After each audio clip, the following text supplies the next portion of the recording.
Oke, sekali lagi assalamualaikum warahmatullahi wabarakatuh. Sekali lagi teman-teman semua, terima kasih. First of all buat Mbak Ella, Kak Ella, gue manggilnya Kak Ella dan Coach Rene sudah hadir di sini. Kayaknya kalau introduction nggak perlu panjang-panjang kalau tapi buat teman-teman sekali lagi ini bagian dari tanggung jawab untuk introduce dulu.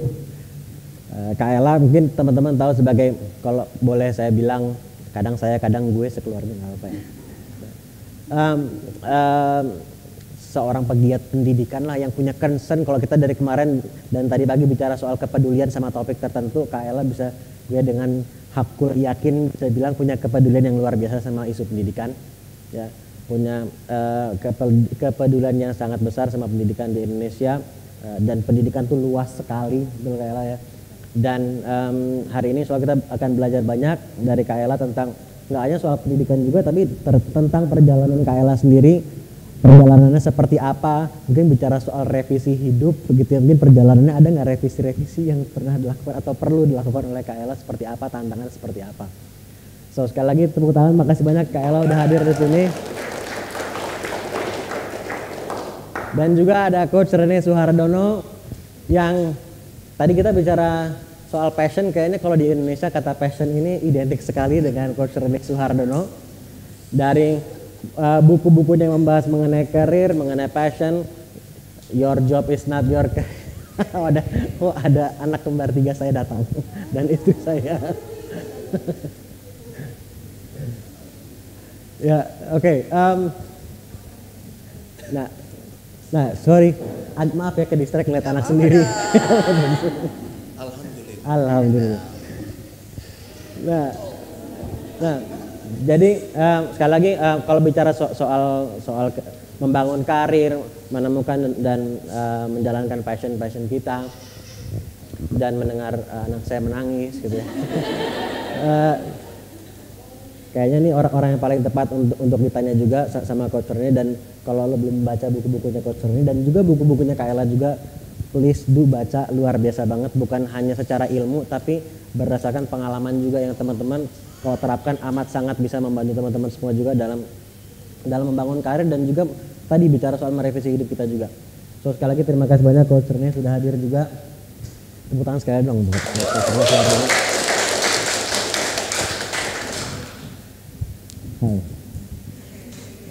So, mungkin kita langsung aja. Saya akan mulai dengan saya bertanya dulu ke Kak Ella dan Coach Rene. Setelah itu kita juga akan ngasih waktu buat teman-teman juga untuk bertanya. Tapi pertanyaan yang pertama very simple walaupun agak panjang pertanyaannya. Gue deg-deg. Soalnya unscripted nanti. Dikasih contekan nggak kan? Jadi kita kan kalau podcast pun juga selalu unscripted kita. Ini kan kita acara revisi hidup gitu ya. Kita dari waktu ke waktu pasti ada sesuatu, ada hidup kita saat ini dengan hidup yang kita inginkan ke depannya, kita pasti ingin selalu ada yang lebih baik dalam hidup kita. Nah, dari perjalanan Kak Ella dan Coach Rene sendiri, ada nggak, boleh cerita nggak momen dulu gitu ya ketika mulai sadar gitu, adanya kesadaran sebetulnya gue ingin hidup gue tuh nggak cuman segini aja loh, gue ingin lebih baik seperti A atau seperti B, seperti C, bukan orang tapi situasinya seperti apa gitu ya. Nah, dan itu boleh cerita momennya seperti apa dan kemudian apa yang akhirnya yang Kak Ella lakukan dan Coach Rene lakukan. Silakan.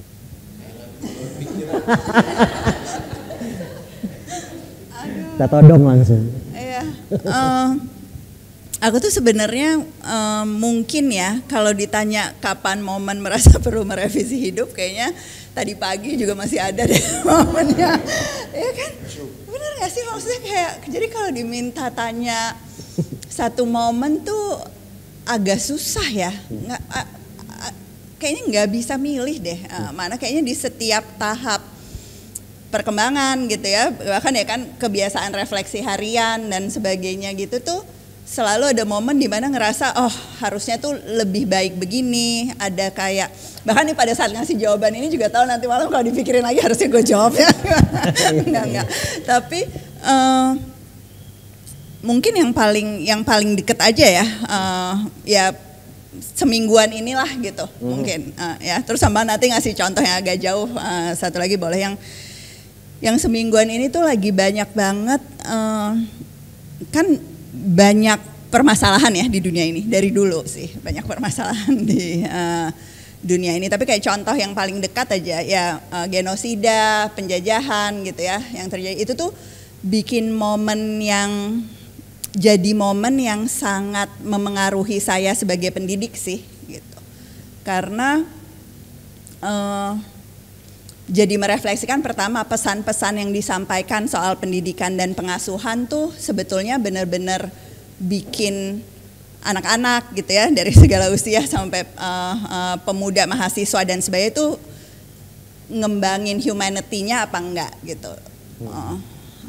Selama ini tuh pendidikan ada gunanya nggak sih buat bikin orang nggak kejam, buat bikin orang nggak punya empati yang lebih dan sebagainya, dan banyak banget catatan buat diri sendiri gitu ya, catatan buat organisasi-organisasi yang aku dirikan di bidang pendidikan tentang hal-hal yang mungkin bukan nggak disampaikan tapi harus disampaikan dengan lebih lantang, harus dilakukan dengan lebih konsisten dan sebagainya gitu. Dan saya rasa yang namanya merevisi hidup tuh memang nggak pernah proses yang inward aja gitu ya, maksudnya mungkin kalau lihat, tapi selalu proses yang, karena kita hidup di dunia yang juga terus berubah, isu-isunya apa yang penting dikerjakan dan sebagainya itu juga ada yang lebih esensial buat di periode tertentu. Jadi ya pada saat merefleksikan hidup di situasi sekarang dan di situasi 10 tahun yang lalu dan 10 tahun ke depan, itu pasti bukan cuma tentang apa yang kita alami gitu ya, krisis atau tantangan personal, tapi juga sebetulnya yang dibutuhkan dunia dari kita sebagai manusia atau orang yang mau ngambil peran tuh seperti apa. Kalau mau yang agak jauh gitu ya, kalau diingat mungkin momen, saya kayaknya pernah cerita sih ini, momen aku SMA sih Li. Jadi saya besar di lingkungan keluarga yang banyak perempuan, saya bersaudara 5, 4 perempuan, 1 laki-laki. Nah satu hal yang paling saya ingat tuh, di keluarga saya tuh nggak pernah tuh dibedain laki-laki dan perempuan. Itu bener-bener kayak, itu bahkan konsep yang aku merasanya mungkin diajarinya agak terlalu telat gitu ya sama orang tua saya, bahwa di dunia ini nih laki-laki dan perempuan dibedakan. Karena nggak pernah ngerasain itu sama sekali gitu dalam konteks keluarga gitu. Nggak pernah ada satupun, dan saya tahu ini kemewahan yang luar biasa gitu ya, karena dalam banyak keluarga itu nggak terjadi. Tapi satu waktu ikut pemilihan ketua OSIS di sekolah, di SMA, dan dicurangin gitu ya, dikalahin di kertas suara dan sebagainya, dan akhirnya nggak kepilih jadi ketua, jadi wakil aja gitu. Itu walaupun wakil nggak aja gitu, takut salah paham, tapi karena saya perempuan dan guru-guru di sekolah itu, sebagian senior-senior di sekolah itu percaya bahwa yang jadi ketua OSIS harusnya laki-laki gitu. Itu tuh kelas 2 SMA ya. Itu tuh kayak salah satu momen yang kayaknya sampai sekarang tuh kayak, kayak gini ya dunia, kayak gini ya. Jadi kalau sebagai perempuan tuh saya mesti gimana ya ngadepin ini gitu ya. Teman-teman saya yang perempuan yang lain tuh gimana ya ngadepin ini, dan kemudian baru sadar gitu bahwa selain jadi anak gitu ya, selain jadi pelajar ya, terus jadi psikolog dan sebagainya, saya tuh punya satu identitas lagi gitu ya sebagai perempuan yang harus saya bawa, yang punya hal-hal yang penting diperjuangkan juga gitu ya, dengan peran-peran yang kemudian ya perempuan, terus jadi istri, jadi ibu gitu ya, jadi menantu dan sebagainya. Mungkin dua cerita itu sih bisa ngegambarin proses revisi hidup yang sebetulnya ya ongoing juga gitu ya, continuous di setiap stage kehidupan gitu. Thank you.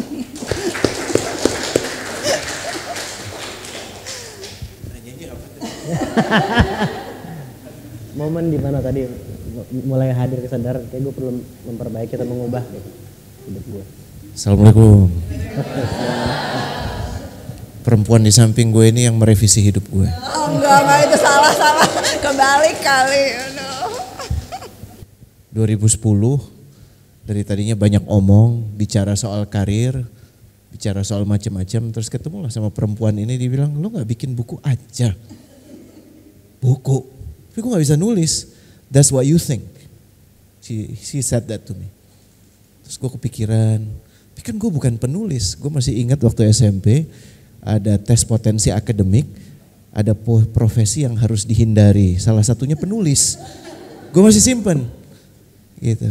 Tapi Ella waktu itu mendobrak cara pandang yang udah gue bawa lumayan lama, bahwa sebenarnya yang namanya tes psikologi itu membantu kita mendefinisikan siapa kita. Perjalanan ke dalam diri, tapi bukan secara definitif mengkotakkan lo. Dan ini celaka, kalau sekarang justru yang gue sering denger itu, you know what, MBTI gue bilang gue tuh INFJ.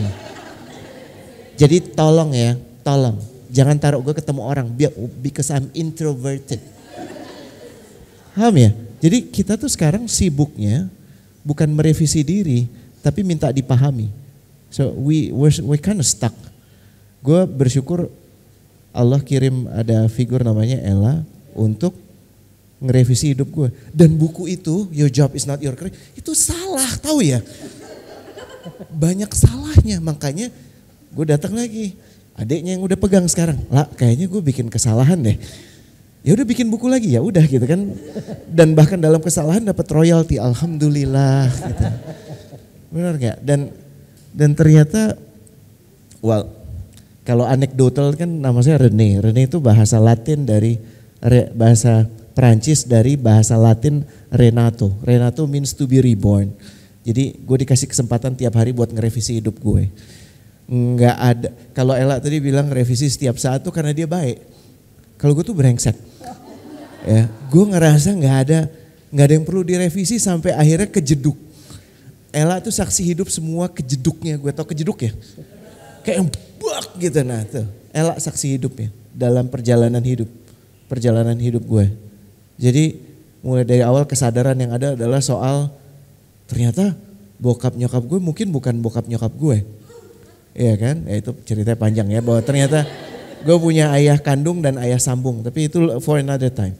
Terus kesadaran berikutnya ternyata mudah sekali ya memanfaatkan orang untuk duit. Ya, itu gue fulusiah banget lah kalau dilihat ajaran gitu ya. Sampai satu titik di mana, oh ternyata gue bisa ngadalin siapa aja dengan kemampuan gue bicara, termasuk istri gue sendiri. Sampai satu titik di mana ternyata gue gak bisa berkelit atas apa yang gue lakukan, pasti dihadapkan lagi ke gue.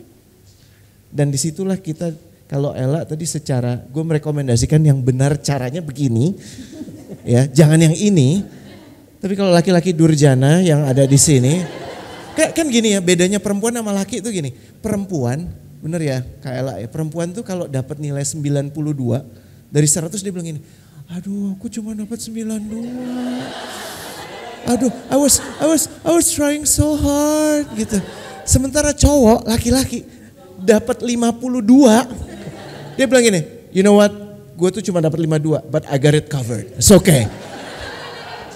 Pakai ditambah yang lain juga cuma 40. Iya. Dan itu bohong lagi, mesti 42 gitu kan. Jadi tolong perempuan-perempuan pahami ya, kau suatu saat nanti akan ketemu laki-laki yang dipenuhi dengan segala kebrengsekan dalam hidupnya, keyakinan bahwa dia bisa mengurus semuanya, itu sebenarnya nggak gitu. Dan cowok tuh emang sering kali harus ketabrak dulu sebelum merevisi hidupnya. Tapi that's okay. Ya, kita punya Allah Ar-Rahman Ar-Rahim yang senantiasa mengingatkan kita sampai pada titik di mana you cannot say no, you just have to revise your life. Back to you, Li. Thank you. Sekarang kalau berarti tadi kan banyak sekali momen-momen di mana perlu ada kok. Cek. Halo. Oh, agak kurang kencang. Pindah ke kiri, tadi ke kanan, sekarang ke kiri. Serong ke kiri, serong ke kanan. La. Halo. Nah, oke. Kak Ella dan Coach Rene, berarti tadi kan seperti apa yang tadi disampaikan, banyak sekali momen-momen di mana perlu merevisi itu gitu. Kalau dari sebegitu banyak momen itu gitu ya, seandainya sambil reflect juga, ada nggak kalau dari pola-pola tertentu yang Kak Ella dan Coach Rene temukan gitu, sambil refleksi ini, hal apa yang paling penting gitu untuk bisa memulai proses merevisi itu? Dari sebegitu banyak momen di mana menyadari perlu merevisi, terus akhirnya merevisi. Apa sih yang selalu ada, hal apa yang selalu ada yang akhirnya membantu proses revisi itu? Nah ini harus dijawab dengan buku.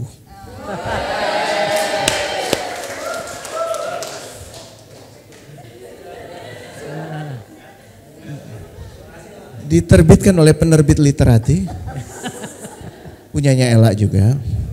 Jadi kau udah lihat kong kaling kongnya di sini ya? Ya. Sebetulnya ini jualan buku ya? Sebenarnya jualan buku karena kawan-kawan paham ya. Kami penulis tuh senang bukunya dibaca, tapi lebih senang bukunya dibeli. Jadi tolong habis ini ya, gue akan cek di Literati ada penambahan pembelian satu. Dan juga sebetulnya jadwalnya itu terjadi perubahan dan Mas sengaja akhirnya kayak jadi bareng ya? Iya aku tadi, itu was a really nice surprise, bener ya? aku baru tahu tadi pagi. Bener ya? Bareng Rene gitu. Gue tuh kan ngomong soal passion dan segala macam gitu ya, dan berpikir untuk waktu yang lama I was so entrenched in that, tapi basically through series of self reflection, yang paling penting bersyukur, paling penting. Jadi having the ability to be grateful, ya, untuk bisa nggak fokus pada, kan gini ya, kita kan sering hidup loloh semua gitu kan. Hidupnya dari satu swipe ke swipe lain gitu kan. Dan kita kerap membandingkan hidup kita dengan hidup gue dengan hidupnya Hamish Daud, dengan hidupnya Nicholas Saputra gitu. Kalau Ali aja masih cemen gitu kan. Jadi kita tuh senangnya bandingin, we're focusing on what we don't have. Jadi kita lupa dengan yang kita punya. Tetangga beli Ioniq baru kan. Tapi yang sibuk ngitung cicilannya gue kan. Kok bisa sih? Duit dari mana? Betul ya? Ya, dan memang benar dunia kita tuh lagi pelik. Tapi sebenarnya yang jauh lebih pelik within us, kita nggak punya clarity. Makanya sebelum ngurusin yang lain-lain, coba fokus on having that clarity. Revisi hidup menurut gue salah satunya, kalau buat gue yang selalu resonate adalah always being able to be grateful, gitu. Karena itu akan membuka kekuatan yang dahsyat, gitu ya. Dalam salah satu ceramah bapaknya Kak Ella dijelaskan syukur itu bahasa Arab ya. You know that right? It's syakaro. You know the meaning? Tahu? Apa? Syukur. Ya syukuri. Ya, ternyata it's so much richer than that. Jadi you know, ada literal meaning yang dipahami oleh kita, sama ada the root meaning. The root meaning syukur atau syakar itu adalah satu keadaan saat Imam Fakhruddin Al-Razi kalau nggak salah yang bilang, satu keadaan di mana paceklik, susah air, kemudian yang ada tuh cuma rumput yang coklat, bukan yang kayak gini.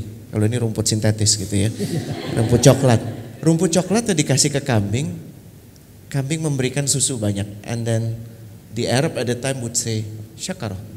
Jadi diberi sedikit memberi banyak. Apa? One more time. Pertanyaannya, kita diberi sedikit apa banyak? Karena kita menghitungnya kan. Karena kalau kita ngitungnya dari duit kayaknya kurang mulu ya. Tapi kalau hitungnya dari having the ability to breathe, you think it's automatic? Menurut lo nggak ada yang provide lo dengan itu. Lo masih bisa jalan dengan kaki lo, walaupun nggak punya ongkos. Lo masih bisa membedakan orang yang lo kenal dan orang yang nggak lo kenal. Membedakan warna, mencium bau. Bukankah itu semuanya nikmat? Jadi kita sejatinya udah diberi begitu banyak. Tapi kenapa ya fokusnya tuh lebih sering pada yang nggak punya, yang harusnya kita punya. Jadi kita kena penyakit. Tahu penyakit modern yang paling parah? Namanya harusitis. Umurnya berapa? 25. Harusnya udah punya dan nikah. Umurnya berapa? 30. Harusnya anaknya 2. Gitu ya. So for me is gratefulness. Thank you. Setuju. Aku dari tadi mikir mau apa ya ngelengkapin. Mungkin kalau buat aku bahwa nggak semuanya tuh bisa kita kontrol sih. Itu juga kayak pelajaran yang penting banget gitu ya dalam hidup. Kadang-kadang dan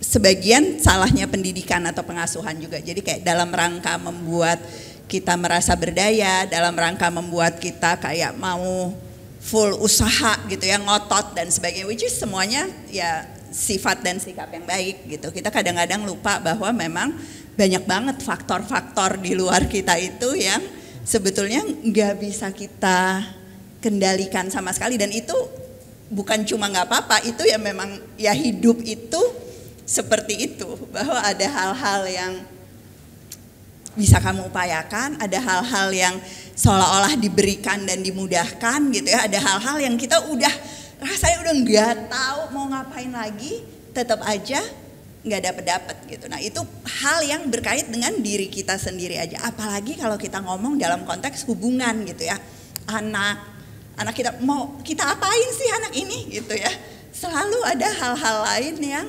kemudian ya bukan salah kita gitu ya, tiba-tiba dia sakit ini, tiba-tiba dia melakukan ini, tiba-tiba dia udah usaha, rasanya tuh pengen kita kasih aja deh ke dia gitu ya, tapi nggak dapet juga, menghadapi kekecewaan dan sebagainya. Sama pasangan itu juga gitu kan, wah rasanya udah deh, udah dijagain biar gimana juga, udah didukung dan sebagainya, tetap aja. Dan itu tuh dalam semua aspek kehidupan sih. Dan pada saat saya makin sadar gitu ya, bahwa menggenggam dengan lebih keras gitu ya, berusaha mengontrol dengan lebih kuat, berupaya dan sebagainya, itu kadang-kadang ya memang nggak berarti saya akan dapat apa yang saya mau. Itu waktu dimana aku tuh ngerasa ya momen-momen revisi hidup tuh sebetulnya menyadarkan tentang itu sih. Bukan cuma tentang kamu loh El, bukan cuma tentang apa yang kamu lakukan atau tidak kamu lakukan, tapi ya memang ada kekuatan yang lebih besar, ada faktor-faktor di luar kita yang ya bukan kamu yang mengendalikan sebesar apapun yang kita mau. Sekali lagi thank you. Mungkin saya ada satu pertanyaan lagi sebelum nanti kita kasih ke teman-teman semua untuk bertanya. Tadi sebelum kita mulai sesi ini, tadi ada Doni juga sempat bertanya, dan saat saya merespon saya teringat tentang salah satu hal yang penting dalam menjalani hidup, apakah menjalani tujuan hidup kita ataupun menjalani hidup secara umum gitu ya, bahwa hidup ini kan suka nggak suka, siap nggak siap, selalu ada tantangannya gitu. Dan kita inginnya ketika ada tantangan, apapun bentuk tantangannya, apakah itu kegagalan, yang tadi penolakan yang ada kaitan sama kegagalan juga, atau rasa takut dan seterusnya, tapi intinya saat kita down, kita inginnya itu kita bangkit lagi, inginnya begitu. Namun terkadang tidak semudah yang kita bayangkan atau tidak semudah yang kita inginkan mungkin. Dari pengalaman Kak Ella dan Coach Rene, boleh nggak share mungkin pengalaman tertentu ketika ada momen dimana tadi merasa mungkin ini tantangan yang cukup berat, dan untuk bangkit lagi yang ini mungkin nggak semudah yang kemarin-kemarin, tapi akhirnya tetap find a way to bounce back gitu. Dan apa yang membantu Kak Ella dan Coach Rene untuk bisa menjaga determinasi tadi itu untuk kebangkit kembali dan bangkit kembali, karena saya yakin pasti tantangannya banyak dalam menjalani apa yang sedang diperjuangkan masing-masing gitu. Dulu deh gue sempurna, gak ada kegagalan. Terima kasih banyak. Ya silakan.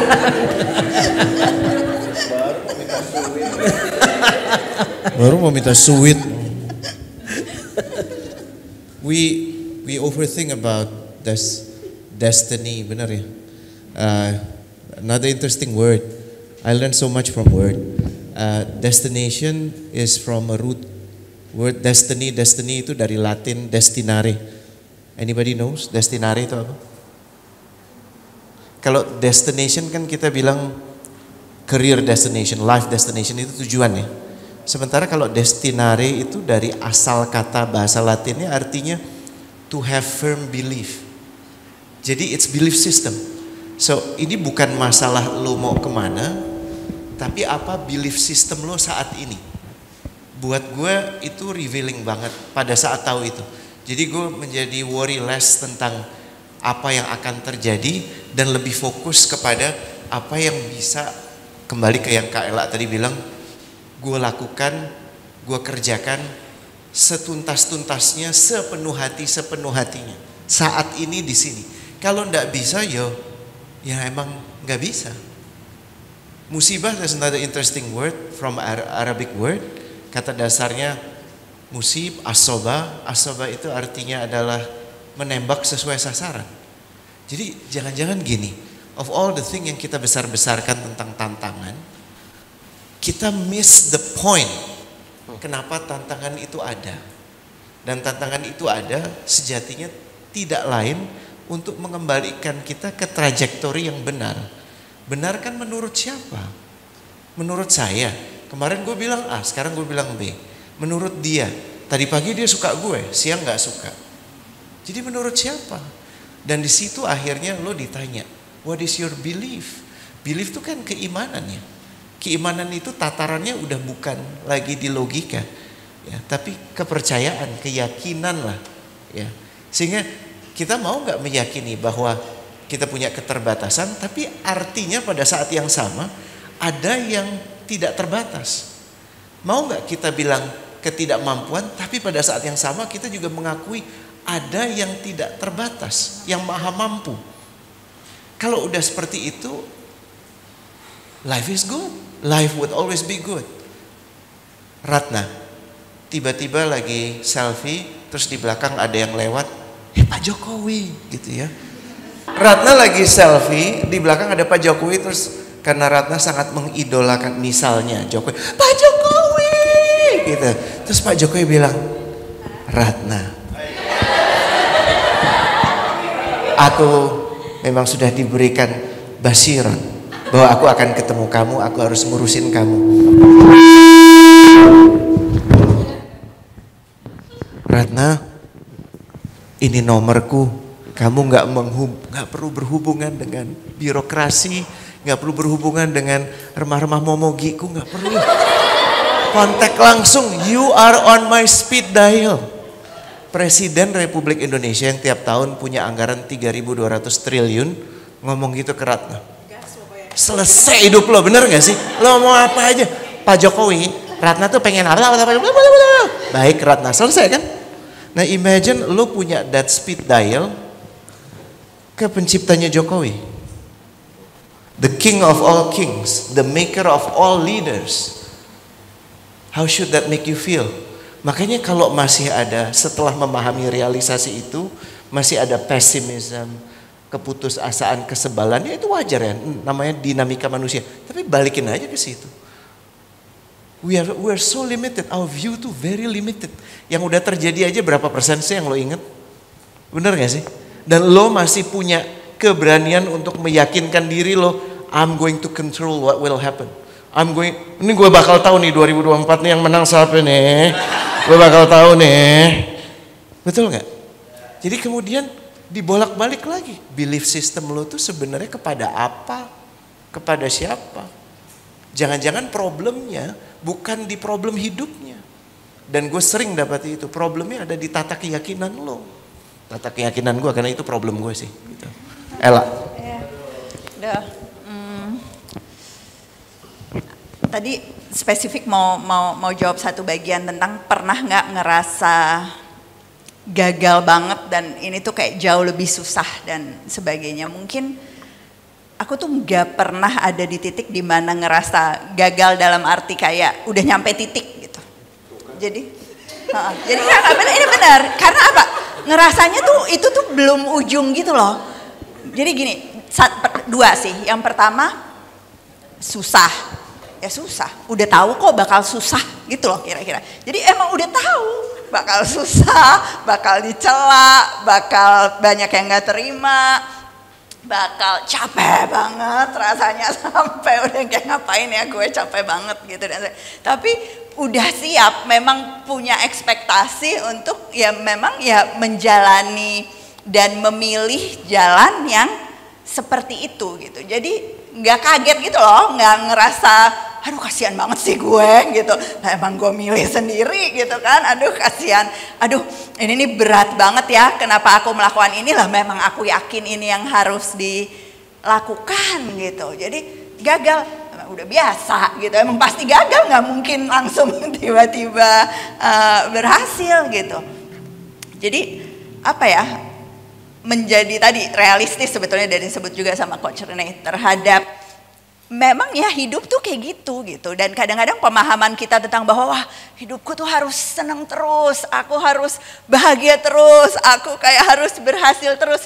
Ya yang salah tuh itu, nggak ada orang yang hidupnya seperti itu gitu, nggak ada satupun ya, kalaupun ada ya itu cuma citra yang dia tunjukkan gitu ya, atau ya kita yang nggak paham betul terhadap itu. Jadi bahkan pada saat, dan kadang-kadang nih rasanya lebih sakit gitu ya, bukan kita yang ngalamin gagal, bukan kita yang ngalamin, tapi orang yang kita sayang gitu ya, yang tiba-tiba melalui itu tuh aku juga ngeliatnya sebagai alhamdulillah dia salah, alhamdulillah anak ini gagal, alhamdulillah gitu. Dalam arti kayak karena ya itu tuh sesuatu yang penting dihadapi dan dilalui. Jadi nggak ada yang namanya kayak ya tantangan yang terlalu besar yang pada akhirnya bikin mentok berhenti deh gitu, gue nggak mau ngelakuin itu gitu, nggak ada. Ya emang ya udah anggap aja gunung ya dijalani, nanti ada turunnya, ada naiknya dan sebagainya. Dan itu yang ngasih energi ya. Dan tapi di sisi lain juga yang kedua adalah ya merayakan keberhasilan kecil sih. Sebetulnya baliknya ke yang tadi Rene bilang, bersyukur di depan. Jadi ya sih kayaknya susah, kayaknya banyak tantangan, kayaknya apa, tapi ada loh yang berhasil, ada loh yang bisa dirayakan, ada loh praktek baik yang kemudian bikin semangat, ngasih energi. Tapi tahu juga bahwa itu tuh juga sementara gitu ya. Besok atau minggu depan atau beberapa waktu lagi akan ada lagi nih yang susah-susahnya.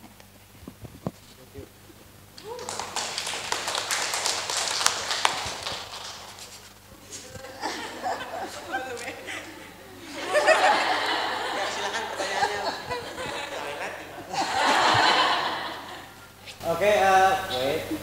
Ini berdasarkan penglihatan gue ya.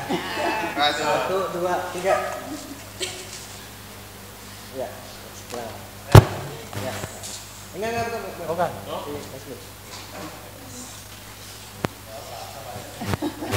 Maaf ya, Rizky.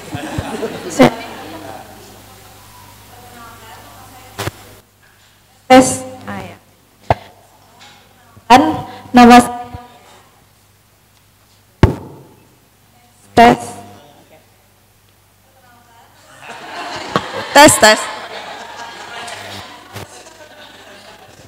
tes. Oke. Bismillah, perkenalkan nama saya Dea. Pertanyaan saya di sini adalah ketika kita udah memilih jalan yang akan kita tempuh, kayak ada life purpose juga dan sebagainya. Nah, ketika dijalanin pastinya ada berbagai tantangan seperti yang udah coach tadi juga bilang, belief system dan sebagainya gitu kan. Ketika kita ketemu kejenuhan, terus juga di awal belief system kita udah kuat, cuman di tengah jalan taunya mentok dan sebagainya, hal-hal apa yang harus kita perkuat lagi, apa step by step supaya kita tetap berpegang teguh sama yang kita mau jalanin sampai akhirnya goals atau tujuan kita itu tercapai. Terima kasih.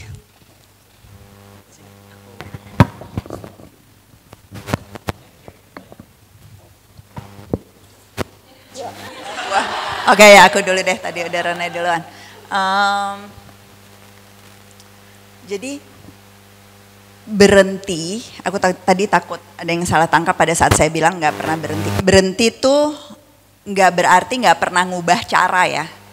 Jadi nggak pernah berhenti itu nggak berarti nggak pernah ngubah cara. Jadi tadi komitmennya kuat, goalnya jelas mau kemana, tapi caranya seringkali harus pakai cara yang berbeda, harus dicari strategi yang lebih tepat apa ya untuk mencapai ini gitu. Jadi kalau ditanya pernah berhenti melakukan sesuatu apa enggak, itu sering berhenti melakukan sesuatu, karena kadang-kala saya juga ngerasanya banyak banget orang yang mengartikan bahwa ngotot tuh ya pakai cara yang sama ribuan kali atau puluhan ribu kali gitu. Padahal banyak banget hal yang kita lebih mudah capai dengan ya muter dulu gitu ya, naik dulu lewat jalan yang berbeda dan sebagainya. Tapi seringkali kita tuh nggak punya waktu buat berhenti dan refleksi sih. Kalau yang saya selalu pakai itu strateginya adalah berhenti, stop dulu gitu ya, refleksi. Saya suka nulis sama kayak Rene, jadi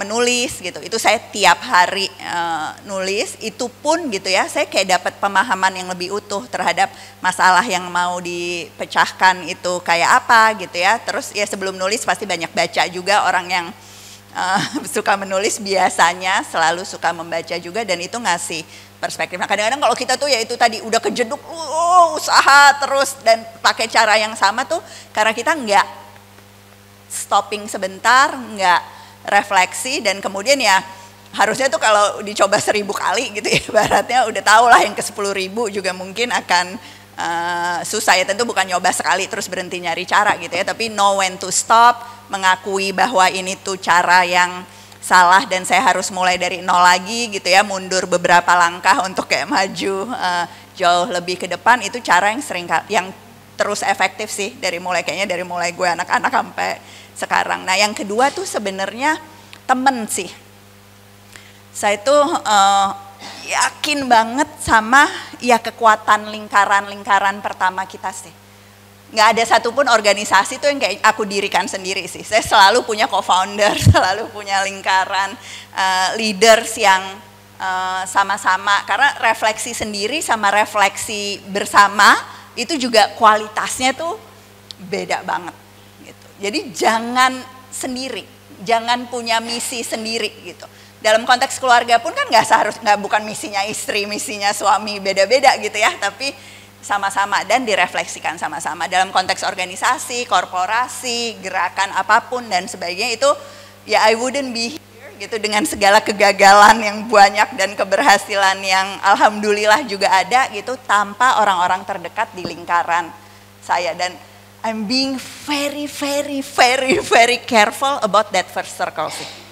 Saya ngelihatnya tuh banyak banget kita yang dalam menjalani hidup ini tuh gak milih temen, gak milih lingkungan, nggak secara strategis berpikir tentang nilai yang kita percaya, tujuan yang ingin kita tuju, dan kita butuh orang-orang seperti apa sih di lingkungan kita. Wah kebetulan aja gue jatuh cinta sama dia, gue kawin sama dia.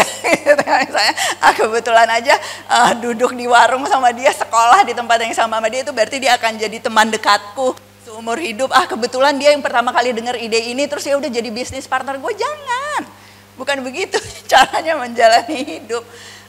Menjalani hidup kita itu berarti memilih ya ini yang bakal sama-sama kita jadi teman seperjalanan tuh orang-orang seperti apa yang bakal nguatin itu. Mungkin itu sih yang aku bisa share.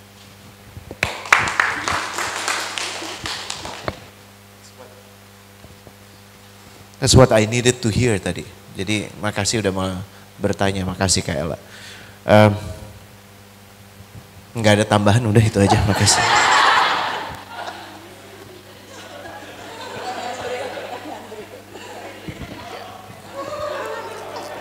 Mungkin minum dulu sebelum.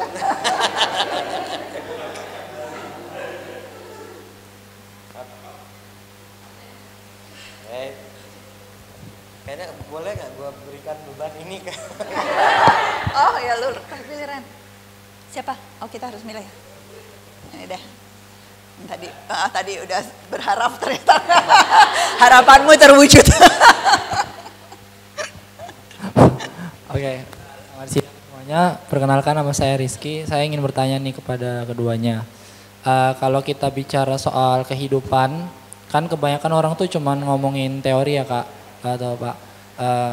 Gimana kita kamu harus bersyukur, kamu harus semangat, kamu harus seperti ini dan lain sebagainya. Padahal kalau menurut saya kayaknya kita tuh lebih realistis aja dalam menjalani kehidupan. Belum tentu orang yang mungkin dia punya masalah atau punya background yang kita nggak tahu, belum tentu dia bisa semangat, belum tentu dia bisa bersyukur karena kan kita belum tahu nih apa yang sedang dia alamin gitu. Tapi orang-orang selalu kamu harus gini, kamu harus gini, kamu harus gini, kayak seakan-akan apa gitu. Nah, Ada nggak sih Kak atau Pak tips gitu biar kita lebih realistis aja gitu menjalani kehidupan, nggak muluk-muluk soal teori, nggak muluk-muluk soal apa kata orang dan lain-lain sebagainya gitu sih. Terima kasih. Lo tanya 10 orang, lo akan dapat 10 jawaban yang berbeda. Benar nggak? Jadi nomor 1, boleh di reframe pertanyaannya, nggak usah bilang real, karena itu udah kotak-kotak ya. Realistis, pragmatis. Banyak sekali orang yang ngakunya realistis tapi sebenarnya pesimistik. Kita nggak tahu ya, atau bahkan apatis ya. Jadi let's drop all that. Tapi gini aja. Ini nanti gue akan bilang yang ngomong siapa ya. Kurang lebih begini. Inilah ciptaanku yang bernama manusia. Dialah yang setiap kali ku berikan kemudahan, dia akan ngomong begini. Usaha gue tuh emang epic. Network gue tuh, atau dia akan ngomong gini, gue tuh emang anaknya keberuntungan. I'm a lucky guy. Pada saat ku beri apa tadi? Kemudahan. Tapi pada saat ku beri sedikit kesulitan, dia akan bilang gini, ya Allah penciptaku, kenapa kau timpakan ini kepadaku? Sesungguhnya dia tidak tahu apa-apa tentang dirinya ataupun sekelilingnya. Akulah yang paling tahu, daripada dia, akulah yang maha tahu. Gue gak usah bilang siapa yang ngomong ya. Jadi nomor 1, jangan songong.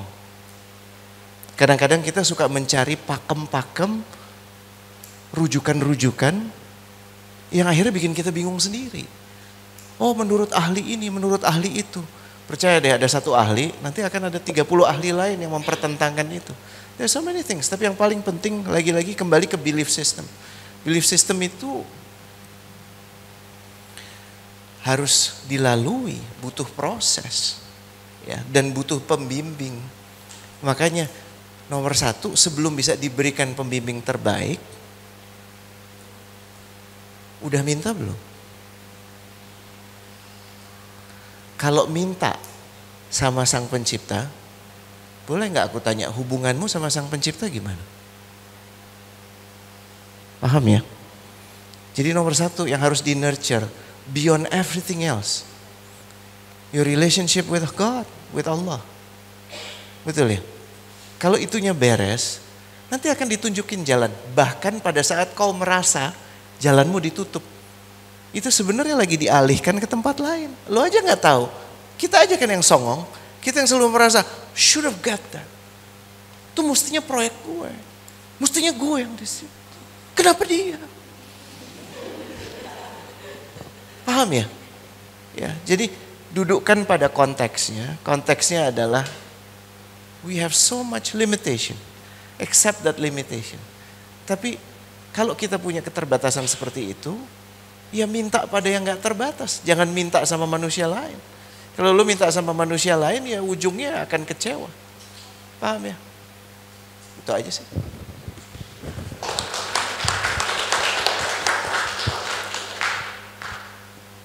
Sedikit deh, biar ada tangan. Jadi teori itu ada karena ada sebabnya kan. Gitu. Jadi teori itu bukan, saya juga nggak mau kayak ini, wah teori gitu. Teori itu ya penting, ada ilmunya, ada risetnya, difahami dan sebagainya. Nah, praktikal apa enggak itu tuh tergantung kita. Karena banyak banget hal itu tuh harus dilakukan untuk kemudian si teori itu terbukti. Jadi kayak sesederhana bersyukur tadi. Lu tuh nggak tiba-tiba jadi orang yang penuh syukur. Lu setiap hari dengan konsisten melakukan upaya untuk identifikasi hari ini gue bersyukur tentang apa, nanti lu akan jadi orang yang bersyukur. Jadi harus dilakukan dulu. Dan saya tahu sih ini kayak banyak miskonsepsi nih soal ini. Wah, gue harus membuktikan dulu itu baru gue mau melakukannya. Dalam beragama kan juga gitu kan. Kita buktiin dulu baru saya mau malah enggak lah. Lu ibadah dulu, lakuin dulu, percaya dulu apa dan sebagainya. Karena itu cara lu menemukan hidup dan menumbuhkan karakter. Bukan dia akan muncul sesudah kita percaya sama teorinya atau percaya sama agamanya atau apapun. dilakukan. Then you be that, gitu kan. Itu cara menumbuhkan identitas kita sebagai apapun kita ya. Ya pengusaha kayak ya orang yang bersyukur kayak orang yang rajin berdoa, orang yang sehat, orang yang apapun itu bukan percaya dulu tunjukin dulu gue sehat ya, enggak lah, lu praktekkan dulu kebiasaan baik hidup sehat itu untuk sampai ke situ. Itu.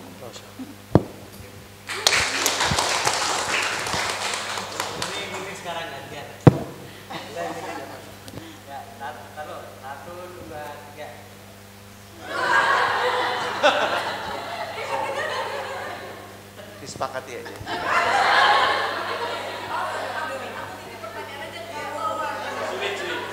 Kan giliran dilempar lagi nggak enak juga. Oke, terima kasih. Perkenalkan, nama saya Mita. Sebenarnya menyambung dari pertanyaan yang sebelumnya tadi ya.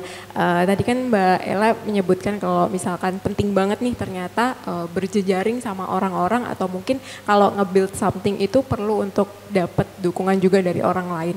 Nah, dalam hal itu sendiri sebenarnya gimana sih Mbak kita mengajak gitu ya mungkin atau melibatkan juga orang lain untuk bisa istilahnya membeli atau mungkin juga buy in sama ide yang kita tawarkan atau mungkin dia belum terlalu tertarik gitu 100% sama ide kita untuk membangun sesuatu, gimana caranya kita juga ngajak dia, oh ini sesuatu yang oke juga untuk aku lakukan gitu. Terima kasih. Masya Allah. Terima kasih.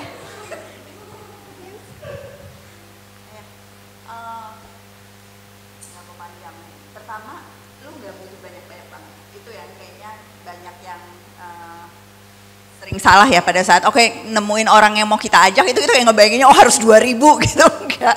Maksudnya kayak 12 gitu, 20 itu tuh udah banyak banget buat di awal. And that's how everything started kan. Bukan kayak tentang ribuan jutaan orang melakukan sesuatu sama-sama. Cuma perlu kayak beberapa gelintir orang aja yang peduli pada hal yang sama dan ya kemudian menularkannya pelan-pelan ke yang lain. Jadi jangan ketakutan duluan kayak gue harus ngajak sekian banyak. Dan seringkali justru yang early adopter ini tuh selalu yang paling kuat gitu kan, dan kemudian bisa nularin ke yang lain. Yang kedua,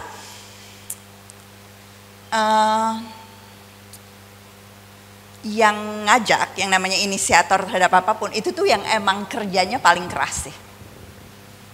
Itu yang aku rasa juga seringkali, ya saya cuma bisa ngomong dalam konteks apa yang saya lakukan gitu ya. Misalnya di pendidikan, orang tuh suka salah sangka bahwa, oh kalau gue yang ngajak, habis itu gue udah ngajak lu, gue ongkang-ongkang kaki. Kebalik banget gitu ya, yang belum ngejain.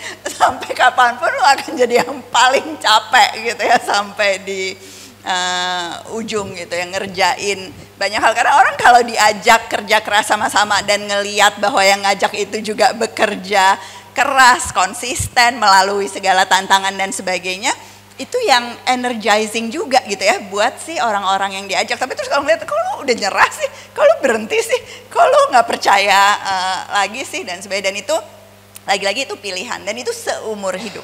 When you initiate something gitu ya, when you become a founder of something, ya walaupun jabatannya mungkin ya udah nggak CEO lagi, udah nggak dirut, udah nggak pimpinan apapun itu, maksudnya part of you, a very big part of you itu akan selalu jadi fungsinya menyalakan misinya terus-menerus dengan berbagai cara. Itu juga yang pada saat saya ketemu teman-teman yang jauh lebih muda, itu juga kayaknya nggak disadari gitu loh. Jadi kayak, oh udahlah Mbak, aku kan udah 10 tahun Mbak ngerjain ini, masa aku nggak bisa ngerjain yang lain sih? Masa nggak bisa gue regenerasi atau apa gitu?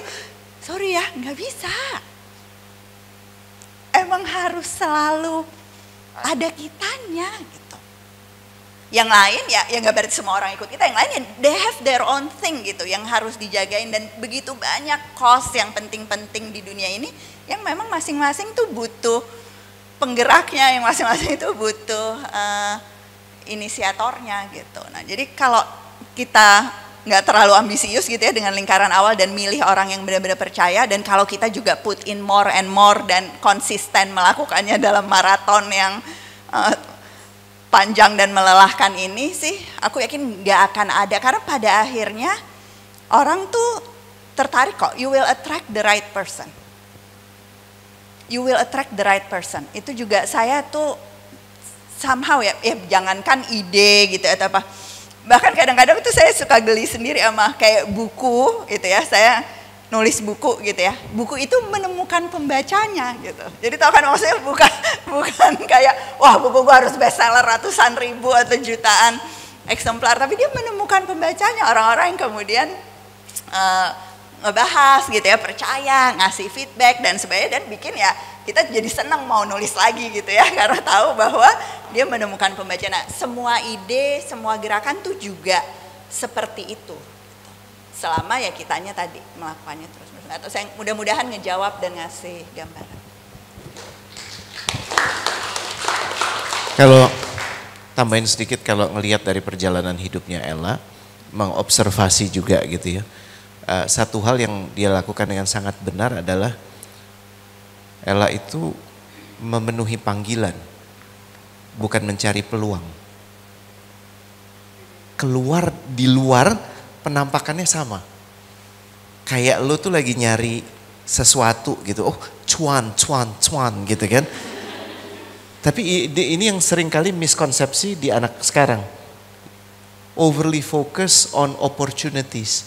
Tapi lupa mission callingnya. Nah, kalau orang bergerak di tataran mission, cari orang-orangnya lebih susah. Tapi pada saat ketemu akan sticky. Yeah. So the question is, why are you doing it?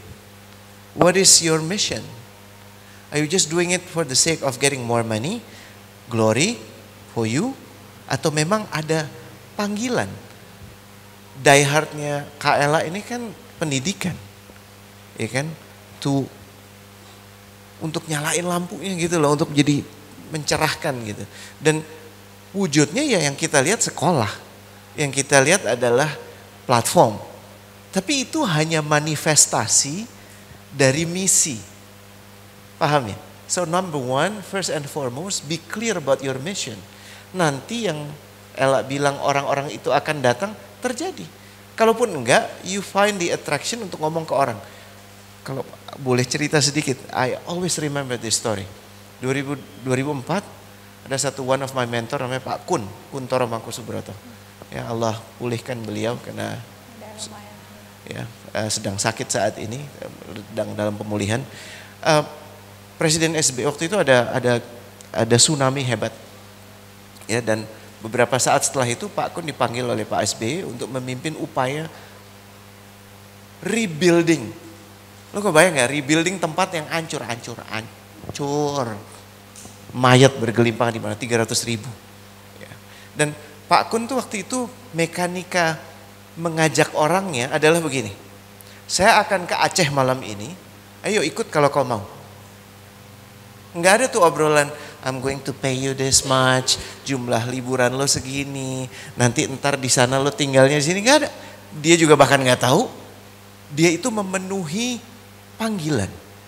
Itu misi, itu menjadi mission buat dia.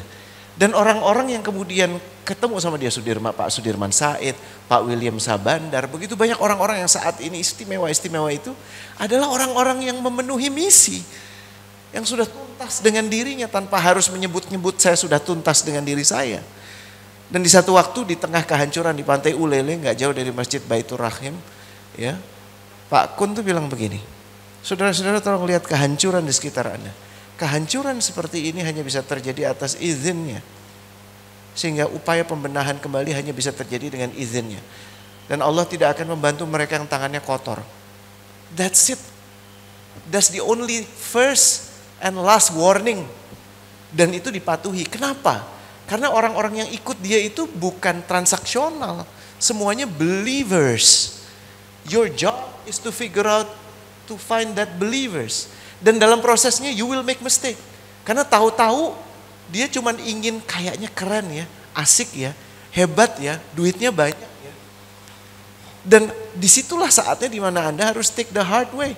Sorry, this is not for us to work on. Karena pada saat ada orang yang salah masuk, garbage in, no, garbage stay. Paham ya? Ya, itu aja sih Pak Aceh.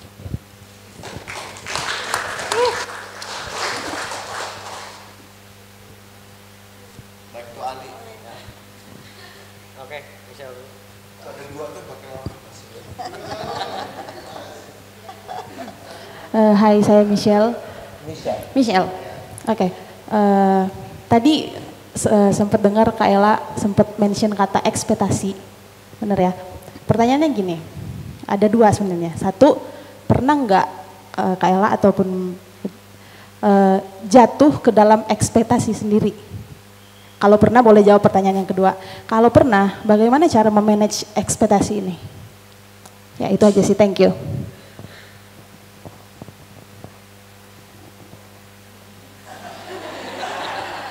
Bingung jawabnya angle apa ya?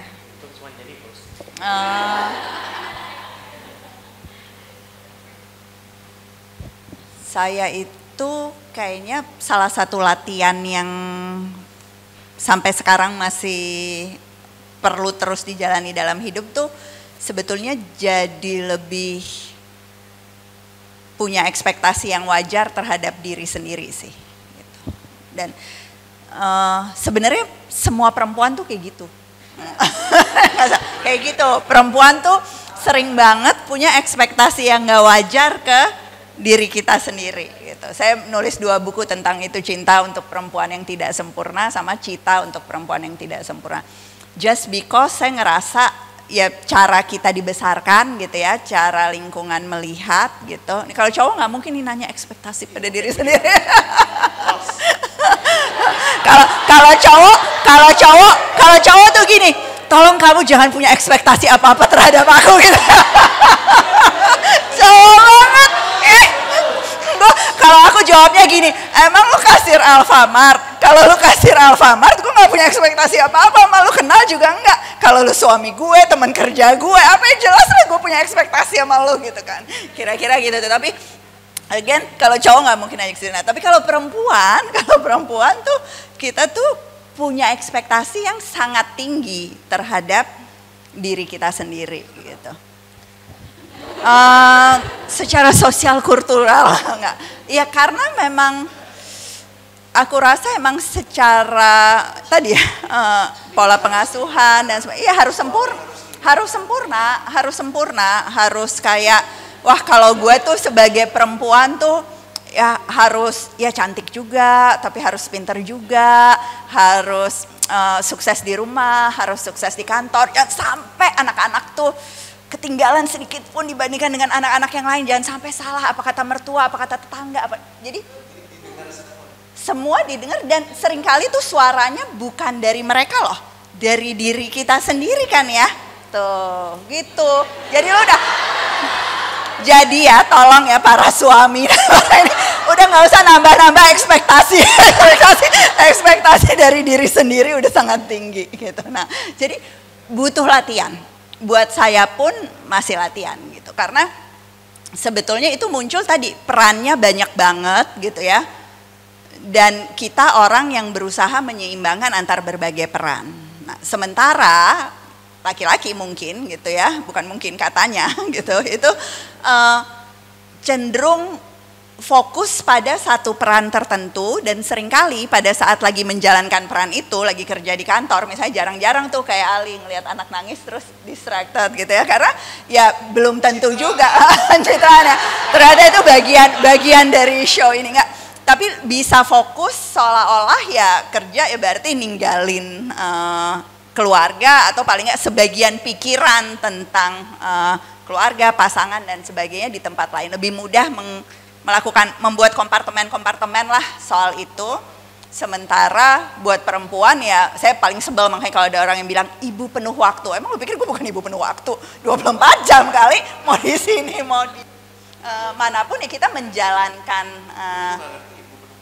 Jadi ceritanya full time mom itu posisinya lebih ibu full time. Kalau gue nih ibu paruh waktu katanya, padahal nggak sama sekali ya.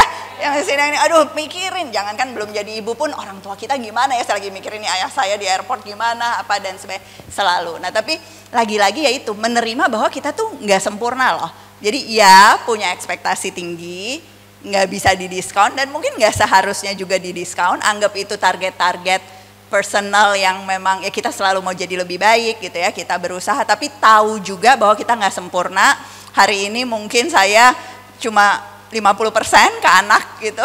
Tadi ketemu sebentar gitu ya, tapi tadi pagi seharian kemarin nemenin orang tua saya gitu ya. Jadi di situ kayaknya kemarin dapat ini deh nilainya 100 gitu yang sama anak nilainya 50, tapi saya punya waktu malam ini atau besok untuk melakukan sesuatu untuk itu, kerjaan nanti malam harus di rapel dan sebagainya, dan nggak ada, there's no such thing di mana saya ngerasanya kayak oke, saya akan memenuhi 100% ekspektasi atau menilai diri sendiri cuma di satu titik. Jadi itu ongoing journey aja juga gitu. Jadi balance saja terus, ada waktu 100, ada waktu 70, ada waktu apa, tapi ya lagi-lagi kita jalanin terus. Mudah-mudahan ngebantu ngejawab. Gue baru nyadar apa? Enggak. Coba gua rekam dulu, kirim ke Muna. I was thinking out loud, kan tadi ada there's this song yang gue gak pernah ngerti kenapa sih ini lagu dibuat. Ya, itu apa? Penjelasan tadi tuh baru masuk. Nggak tahu ya lagunya, kan lu gak denger lagu ya. Tergantung tahun berapa nih. Lagunya begini. Early in the morning, I put breakfast at your door. Sumpah gue gak tahu lagu itu. Lu gak hits banget sih. Buat gue lagi mikir, kenapa juga kalau lo mau nyiapin gue breakfast juga gak apa-apa. Terus gak masuk. Thank you, that was so clarifying. Tepuk tangan dulu dong ya.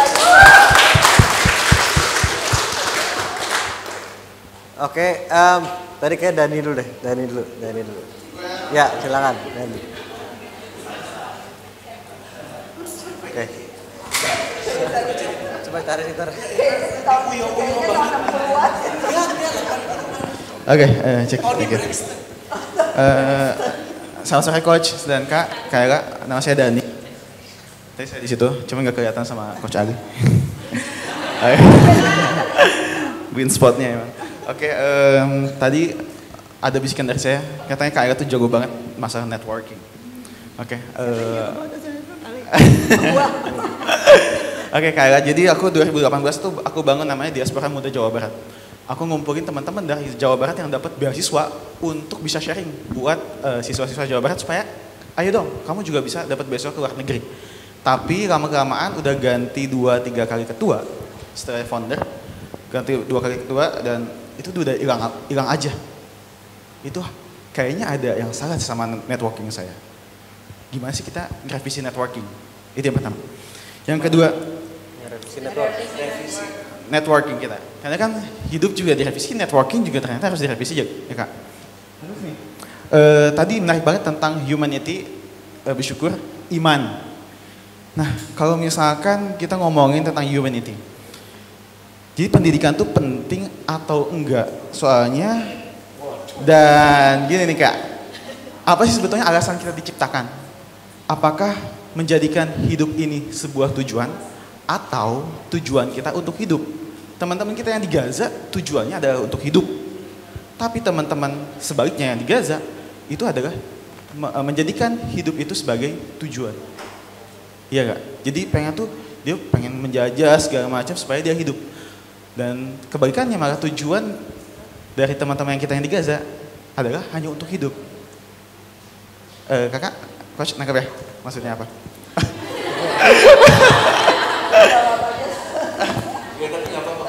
Oke, nangkep ya. Jadi apa sih tujuan?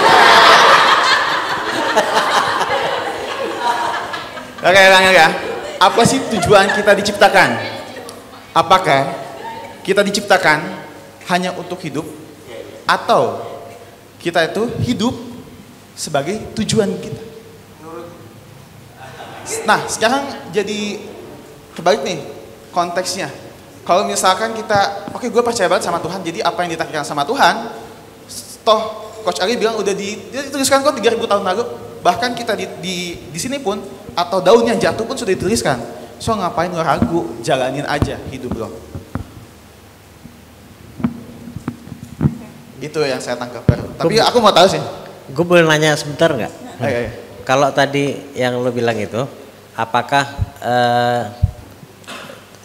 Gimana kalimat lu tadi, untuk hidup atau sebagai tujuan gitu kan? Ya, kita diciptakan tuh untuk hidup atau dijadikan tujuan hidup. Seandainya yang kedua, untuk menjalani tujuan gitu ya, itu untuk menjalannya lu butuh dalam keadaan hidup atau tidak? Pastinya hidup. Ya kan? So, kalau lu nggak hidup, lu gimana mau menjalani apa yang menjadi tujuan lu? So, biasanya itu yang menjadi basicnya dulu, survival kita dulu. Kalau kita nggak survive, gimana kita bisa mikirin yang lain? Jadi ini hanya just to mentanya balik lu, just to switch sedikit ya. Ya. Oke. Tapi pertanyaan lain. Tapi tadi at least pertanyaan yang pertama tadi tentang network dulu tadi, mungkin network. Network gue dulu ya. Aku agak kaget sih kalau dibilang aku jago banget network. Aku nggak pernah merasa itu. Tadi aku pikir Ali, Rene gitu. Apa ya? Mungkin karena gue nggak pernah menganggap gue sedang membangun network. Nggak tahu ya.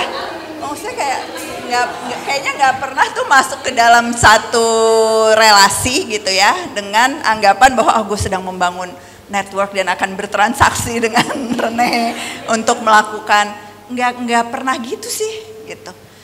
Kalau ditanya modalnya apa ya, I'm a very curious person. Jadi kalau ketemu orang tuh bener-bener loh, sampai sekarang ya kayaknya udah ketemu ribuan orang nih, kayak ngelihat satu-satu namanya gue, I wanna know your stories. Kayak pengen banget tahu gitu loh, kenapa sih kok kamu nanya kayak gitu tuh, latar belakangnya apa gitu ya, tadi pengalamannya, tadi si diaspora menjawab tuh gimana, aku kayak pengen tahu dari A sampai Z apa yang sebetulnya dilalui, dan kayak selalu membawa attitude itu pada saat ketemu orang sih gitu, yang kayak, gimana kabarnya, pengen tahu apa ceritanya, apa perkembangannya gitu ya. Dan ya kalau itu dianggap modal untuk bernetwork, aku sih ngeliatnya itu sebenarnya modal penting untuk menjalani hidup sih dalam hal apapun gitu ya. Jadi being curious gitu ya, termasuk being curious tentang manusia lain, orang lain gitu ya. Dan karena tahu bahwa saya bisa belajar dari semuanya gitu ya, cerita kayak tadi aja di jalan dari airport nanya sesuatu ke supir saya gitu, terus dia kayak ngasih jawaban yang menurut aku wow gitu. Kalau aku nggak tanya gitu, aku nggak tahu tuh that part of him gitu ya. Terus kayak jadi insight buat lagi nulis sesuatu berdasarkan apa yang dia omongin. Jadi ya selama ini kalau ditanya yang dilakukan gitu, itu ya pengen tahu aja dan selalu seneng ngedengerin cerita orang lain. Dan ya itu kayak jadi dasar atas hubungan yang kuat gitu ya, hubungan saling percaya. Jadi yang saya yakini sebagai kekuatan jaringan tuh sebenarnya bukan soal jumlah orang sih, tapi soal ya jumlah orang yang percaya pada hal yang sama gitu kan sebetulnya. Karena jaringan itu kan juga bukan sesuatu yang kayak oke, hari ini saya akan membina jaringan saya dengan melakukan apa, makan siang sama si ini, nelpon si ini, dan enggak. Jadi banyak banget orang juga yang kalau dipikir-pikir sekarang tuh nggak WhatsAppan tiap hari gitu. Rene jaringan saya yang sangat amat kuat gitu ya. Tapi kayak udah berapa tahun kita nggak lunch, udah berapa tahun nggak, lama banget gitu. Ketemu juga jarang banget dan sebagainya. Tapi I know gitu ya bahwa he is an ally gitu. Nggak mungkin deh gue kayak nelpon dia minta tolong sesuatu dan dia bilang nggak tuh, nggak mungkin.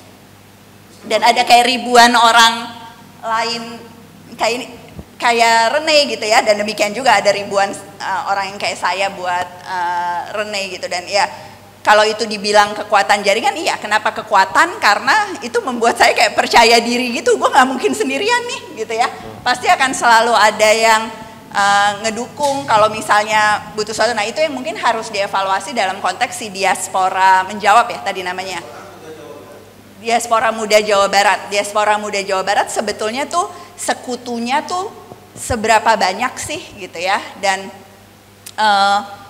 sekutu itu mungkin yang kedua kalau ditanya modalnya selain being curious about other person tuh, sekutu tuh seringkali tuh yang kita nggak sangka-sangka. Salah satu feedback yang saya sering dapat juga kalau orang ngomentarin soal cara saya kerja adalah, lu tuh temenan sama orang yang kayaknya harusnya nggak temenan sama lu, something like that.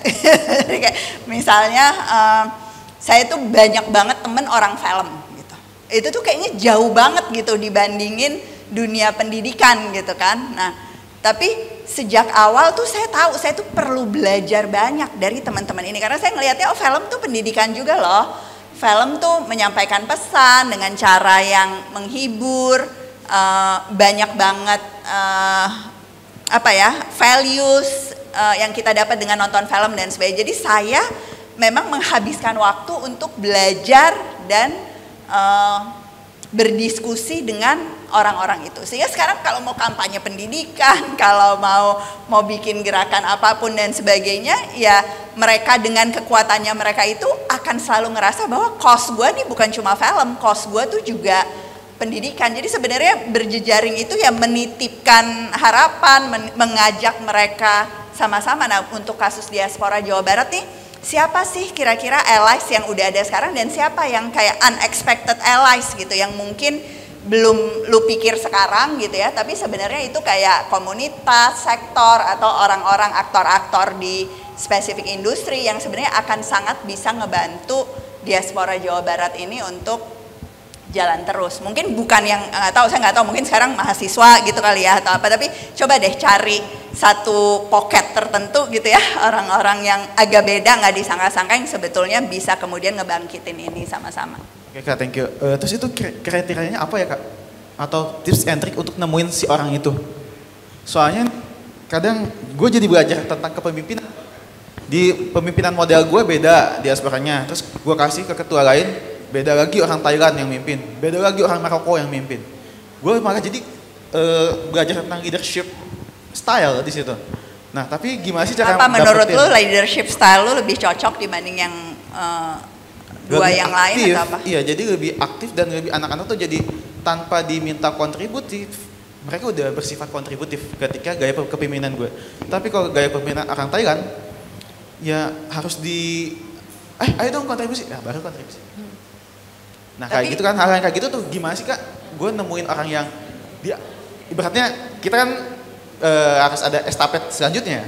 Gimana sih kita nentuin estafet? Oh ini nih pantas nih orang ini untuk lanjutin estafet selanjutnya.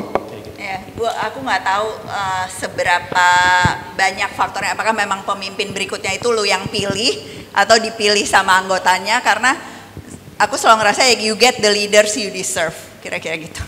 Sadly, gitu ya. Jadi maksudnya kalau memang orang dengan leadership style tertentu terpilih, itu ya menggambarkan yang memilih gitu, kira-kira. Dan mungkin ya lo nggak setuju, ngerasanya gaya lo lebih cocok dan sebagainya, tapi sebenarnya ya gaya yang cocok ya ditentukan dalam proses pemilihan itu, dan yang masing-masing akan menyesuaikan. Dan mungkin di momen itu yang dibutuhkan adalah tipe leadership yang berbeda oleh si anggota-anggota di situ ya gitu. Jadi yang naik turunnya organisasi itu wajar banget. Mungkin yang harus lu refleksikan sekarang seberapa banyak peran lu buat si leader-leader lanjutan itu. Karena lu nggak jadi leader lagi kan bukan berarti lu kayak yang ngeliatin ya lu salah banget, lu beda banget sama gue, bukan begitu kan. Sebenarnya lu masih bisa berkontribusi, ngambil peran tertentu dan sebagainya. Nah itu yang mungkin harus dilakukan di periode kepemimpinan berikutnya, tentu bukan dengan kayak ngambil alih jadi leader yang nggak mau turun-turun gitu ya, tapi memang ngambil peran-peran yang cocok buat organisasinya. Dan masih mungkin banget kok. Kalau lihat angkanya tuh kayak di jaringan semua murid semua guru tuh emang rata-rata tuh umur organisasi tuh kayak 2-3 kepemimpinan gitu loh. Jadi jarang banget yang kayak bisa long lasting gitu, terutama kalau dasarnya kerelawanan gitu kan di sektor ini dan sebagainya. Tapi kita lihat juga kok cukup banyak komunitas dan organisasi pendidikan yang sampai 40 tahun, sampai 90 tahun kemarin gitu, aku baru ketemu. Nah kapasitas organisasinya yang harus dikembangkan. Jadi jangan sampai juga organisasinya itu tergantung ketuanya banget. Nah itu yang harus dilakukan, gimana bikin ya struktur organisasi, gimana bikin pengembangan buat anggota, sehingga pada saat harus ganti ketua tuh lu juga bukan cuma mentok sama si satu orang ini, lu punya kayak it needs to be a leaderful organization gitu. Karena semua orang yang ada dalam organisasinya itu sebetulnya ya leader-leader gitu ya yang menggerakkan itu sama-sama. Action sama nunjuk itu beda. Jadi gue tuh nunjuk. Sorry, abis ini ganti orang pertanyaan. Iya. Gue nggak percaya soal nunjuk sih. Perlu banget kesepakatan dan proses itu. Oke, next ya silakan. Salsa. Terima kasih Bang Ali. Selamat siang semuanya. Pertanyaan ini mungkin saya khususkan ke Mbak Ella sebagai seorang pendidik. Saya senang sekali bisa menanyakan ini langsung ke Mbak Ella. Apa sebenarnya yang melatar belakangi Mbak Ella ingin berkontribusi di bidang pendidikan? Khususnya adakah momen tertentu yang itu membuat Mbak Ella itu betul-betul tersadar, oh saya harus terjun di sini gitu. Itu yang pertama. Kemudian yang kedua, menurut Mbak Ella, apa sih sebenarnya tujuan esensial dari pendidikan itu sendiri? Karena seperti yang Mbak Ella singgung tadi di awal, kok sepertinya minim humanity gitu. Jadi misalnya kita lihat genosida dan lain sebagainya itu bukan orang-orang yang bodoh gitu, tapi itu orang-orang yang pintar dan ahli, tetapi kok tidak tidak mementingkan kemanusiaan. Apakah ada yang salah? Tuh, terima kasih. Gue harus jawab cepet ya, harus jawab cepet. Yang kedua sebenarnya Rene dulu yang jawab, nggak apa-apa ya, nanti gue lengkapin. Gue pengen dengar pendapat lo, tapi yang gimana sih? Yang pertama kan karena nanyanya personal, gue jawab. Aku sebenarnya main sering sih cerita ini. Aku tuh dari kelas 1 SD udah pengen jadi guru. Dari kelas 2 SD udah hampir nggak pernah ganti cita-cita, selalu pengennya jadi guru. Nah tapi penyebabnya, aku tuh kelas 1 SD jadi ceritanya aku tuh sempat sekolah di Mesir, di Kairo, waktu ayahku ngambil dokter, cuma TK sih sebentar. Nah tapi intinya balik ke Makassar waktu itu tuh nggak bisa bahasa Indonesia gitu ya, dan nggak pernah sekolah di Indonesia sebelumnya, jadi kayak ketakutan banget masuk ke satu SD negeri gitu. Saya sekolah selalu negeri, pernah sebentar aja di madrasah SD negeri, SMP negeri dan sebagainya. Nah terus di upacara bendera itu diperkenalkan, ini ada pindahan gitu kan, udah aku juga nggak terlalu ngerti gitu kan.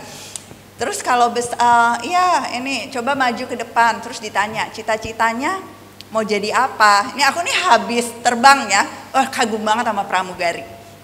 Karena kan baru terbang dari Kairo, terus aku ingat tuh sempat transit umroh, terus ke Solo, terus ke Makassar dan sebagainya. Pokoknya mau jadi pramugari, bilangnya gitu. Terus si inspektur upacara yang kepala sekolah waktu itu, yang aku udah ketakutan banget karena bayangin anak kelas 1 SD ya, hah pinter-pinter cuma mau jadi pramugari gitu, anak kelas 1 SD aku gak terus aku kaget banget kan, terus yang kayak wih gitu kan, selapangan tuh recokin ya pinter coba mau jadi pramugari gitu. Terus aku balik lagi ke barisan, terus percaya nggak aku sih 6 tahun ini, terus dia melanjutkan nih apa istilahnya inspektur upacara tuh bukan sambutan, apalah amanat atau apa gitu, pembina upacara, amanat pembina upacara dilanjutkan. Terus aku yang oke, aku angkat tangan lagi dong. Bu salah. Kamu mau jadi apa? Tebak jawabanku apa? Mau jadi guru. Terus tapi itu tuh out of spite, karena kayak oke, I need to find an answer that will make her happy. Dan emang gue kayak parah banget sih guru kayak gini gitu kan, aku mau jadi guru gitu. Terus ya tentulah dia bertepuk tangan, sekolah bertepuk tangan. Tapi itu juga momen dimana aku ngerasa gila ya guru gitu, yang kayak bener-bener gitu. Kayak satu hal yang dikatakan tuh, aku inget banget sampai sekarang, termasuk ya kayak aku meralat dan bilang aku jadi guru dan mendapat sambutan hangat gitu ya dari dia. Tapi kayak terus sempat ganti-ganti cita-cita sebentar di kelas 1 itu, yang kayak bener kayak gue mau jadi guru ini terlanjur dengan orang-orang dan sebagainya. Tapi sejak kelas 2 SD tuh nggak pernah, dan ini teman-temanku sih yang inget gitu ya, yang kayak lu tuh ya kayak lu beneran jadi guru ya gitu sih. Lebih karena gelisah sih, lebih karena kayak aduh banyak banget hal yang salah gitu ya di sekolah, banyak banget hal-hal yang disadari ataupun banyak banget yang nggak disadari juga yang kita lakukan sama anak-anak gitu, yang pada akhirnya membuat ya tadi keinginan belajar, keinginan buat melakukan perubahan, rasa berdaya itu tuh malah dikikis gitu, perlahan-lahan dimatikan dalam proses yang katanya tempat pendidikan gitu ya, persekolahan. Nah, itu yang kebawa terus sih sampai ya itu. Makanya aku juga selalu bilang aku seneng banget belajar, tapi aku tuh nggak pernah seneng sekolah. Aku berprestasi luar biasa gitu di sekolah. Kalau definisi prestasinya itu kan yang masuk PTN tanpa tes, nilai ujian 10 itu ya aku, tapi aku nggak pernah happy dalam sekolah. Maksudnya menjalankan itu sebagai ya karena gue harus begitu gitu. Tetapi banyak banget pengalaman belajar yang jauh lebih menyenangkan tuh sebenarnya yang terjadinya ya bukan di dalam kelas gitu ya, di luar kelas bersama guru-guru lain yang juga luar biasa. Aku ketemu guru-guru yang bagus banget juga, dosen-dosen yang luar biasa dan sebagainya.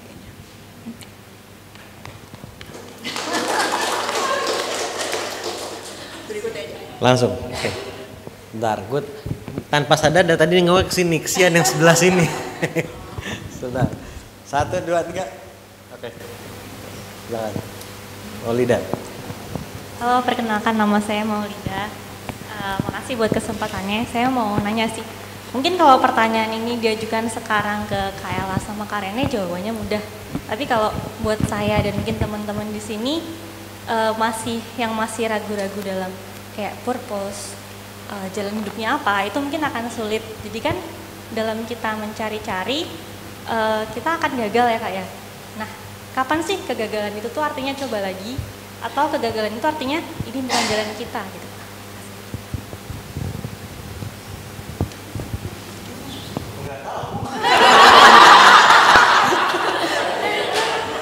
Lo pikir gue punya jawabannya gak ada.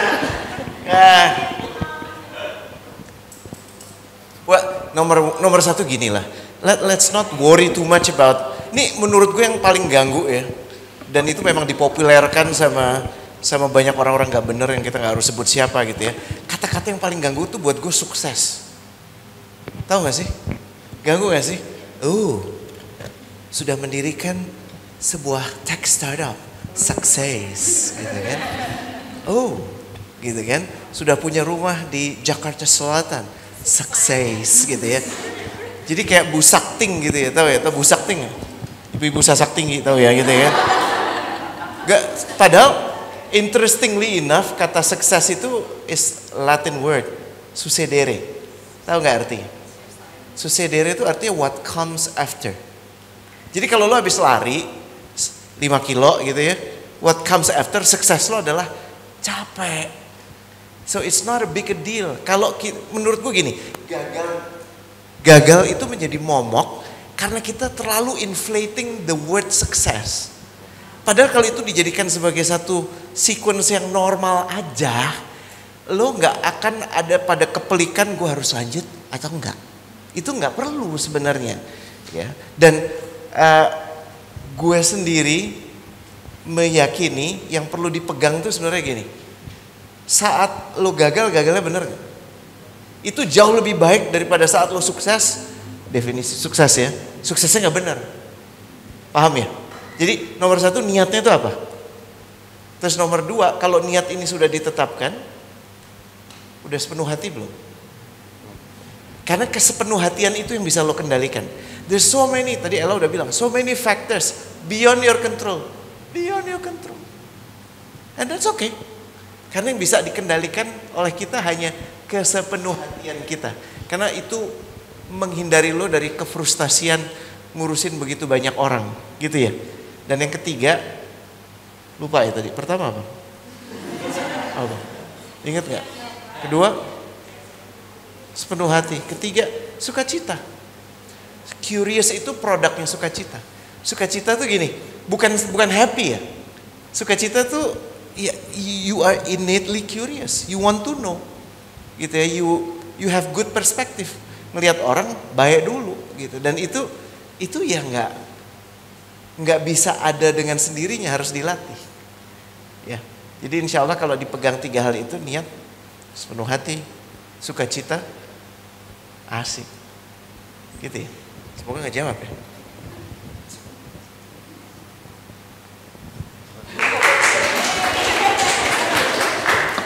nambahin sedikit aja sih, kayak mencoba melihat kalau secara spesifik tuh isu pada saat memilih purpose tuh kayak gue kira-kira mau kerja di bidang apa, mau berkarir di mana dan sebagainya. Mungkin tambahanku adalah apalagi dalam konteks negara kita ya, masalahnya tuh kayak banyak banget.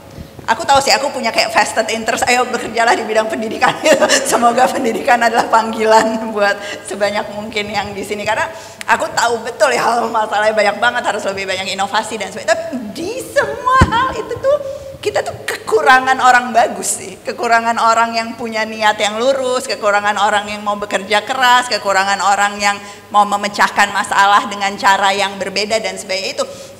Kepelikan dunia ini tuh karena orang-orangnya melakukan cara yang nggak tepat, niatnya juga nggak tepat dan sebagainya. Semua isu yang kita punya sekarang berkait dengan humanity, ada teknologi, kerusakan alam, korupsi, demokrasi, itu tuh semuanya tuh perlu orang yang ngerjain.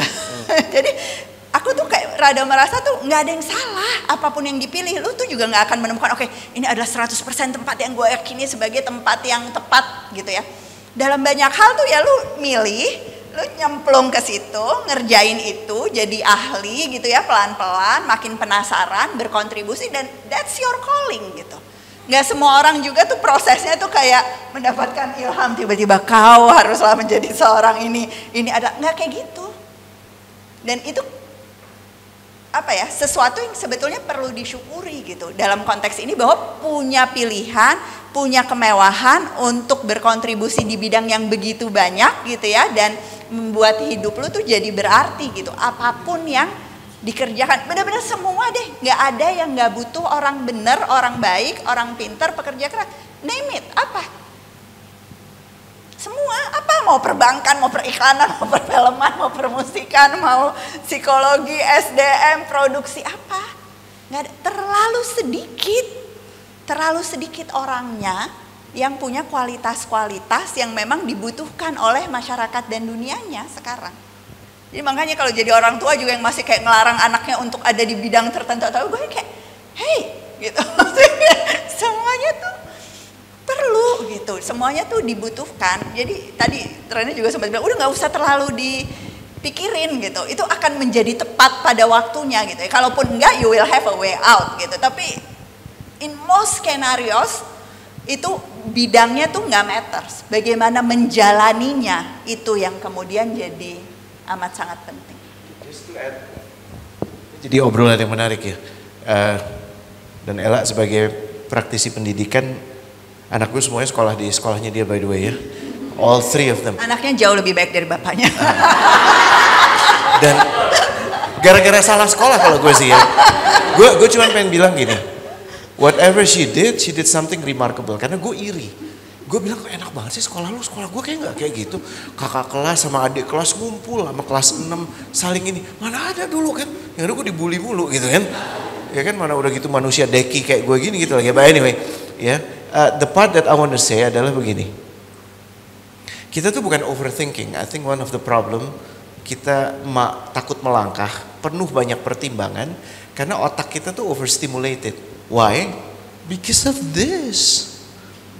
Jadi nomor satu menurut gue, kalau lo mau ngambil keputusan yang lebih berkualitas untuk hidup lo sendiri, do yourself a favor, have control of that item. Jangan kebalik, sekarang lo yang dikendalikan itu. Padahal mesti itu lo yang kendalikan. Ya, there's this amazing book yang nulis namanya Nir Eyal, judulnya Undistractable. Ini menarik banget ya. Kenapa? Karena tahu nggak rumah sakit jiwa pertama di dunia namanya apa? Ada di Inggris. Tahu? Hospital for the Incurably Distracted. Jadi tahu nggak? Kita nih distracted. Kalau level of distractionnya berkurang, clarity itu akan muncul. Ya. Jadi if you can do yourself a favor, you cannot reflect, benar nggak Ella? Kalau you're too distracted. Karena reflect itu membutuhkan quieting down moment. Dan menulis itu exercise yang paling bagus. Paling bagus. Lo dilatih untuk runut. Untuk memikirkan, memisahkan antara emosi. Emosi itu absolut ya. Kalau lo marah kan marah. Lo sedih kan sedih. Tapi kan itu tidak harus diterjemahkan ke dalam perilaku yang absolut. Kan nggak harus kalau orang marah maki-maki. Itu salah. Marahnya boleh loh. Maki-makinya nggak boleh. Menulis tapi jangan di sosial media ya. Iya. Soalnya Ini. menulis di sosial Jadi, media sangat aktif. Iya, jadi maksudnya bukan itu. Lo menulis untuk lo. Gitu. Nah itu yang menurut gue salah satu drill the art yang missing. I also notice generasi sekarang sangat susah fokus untuk membaca tuntas satu buku. Good God, makanya gue harus bikin workbook ini loh. Semuanya komentarnya kata-katanya banyak banget. Nah, buku. But anyway. Mungkin satu pertanyaan lagi, tapi gue mau nambahin sedikit boleh ya? Sedikit aja. Yang Kak Ella sama tadi Rene sampaikan erat kaitannya dengan bagaimana kita lebih mengenal diri kita, gitu kan. Nah, dan gue suka share ini kaitannya terkait mengenal diri maupun kaitannya sama agar kita lebih percaya diri. Ada sebuah kesamaan, salah satu hal yang perlu lebih sering kita lakukan. Gue suka kasih contoh, misalnya gue baru pertama kali ketemu sama Coach Rene. Kalau gue ingin percaya sama beliau, kan gue perlu sering berinteraksi dong. Gue perlu sering berinteraksi. Selain frekuensi interaksinya juga kualitas interaksinya seperti apa, kan? Semakin sering gue ngobrol, semakin gue kenal. Dan juga kalau kualitas interaksinya baik, bagus, gue juga insya Allah semakin mengenal kebaikan-kebaikannya beliau, ya kan? Begitu juga dengan diri. Kalau kita mau semakin percaya dengan diri, ya kita perlu lebih mengenal si diri ini, dan khususnya adalah mengenal kebaikan-kebaikan yang sebetulnya ada dalam si diri ini, gitu.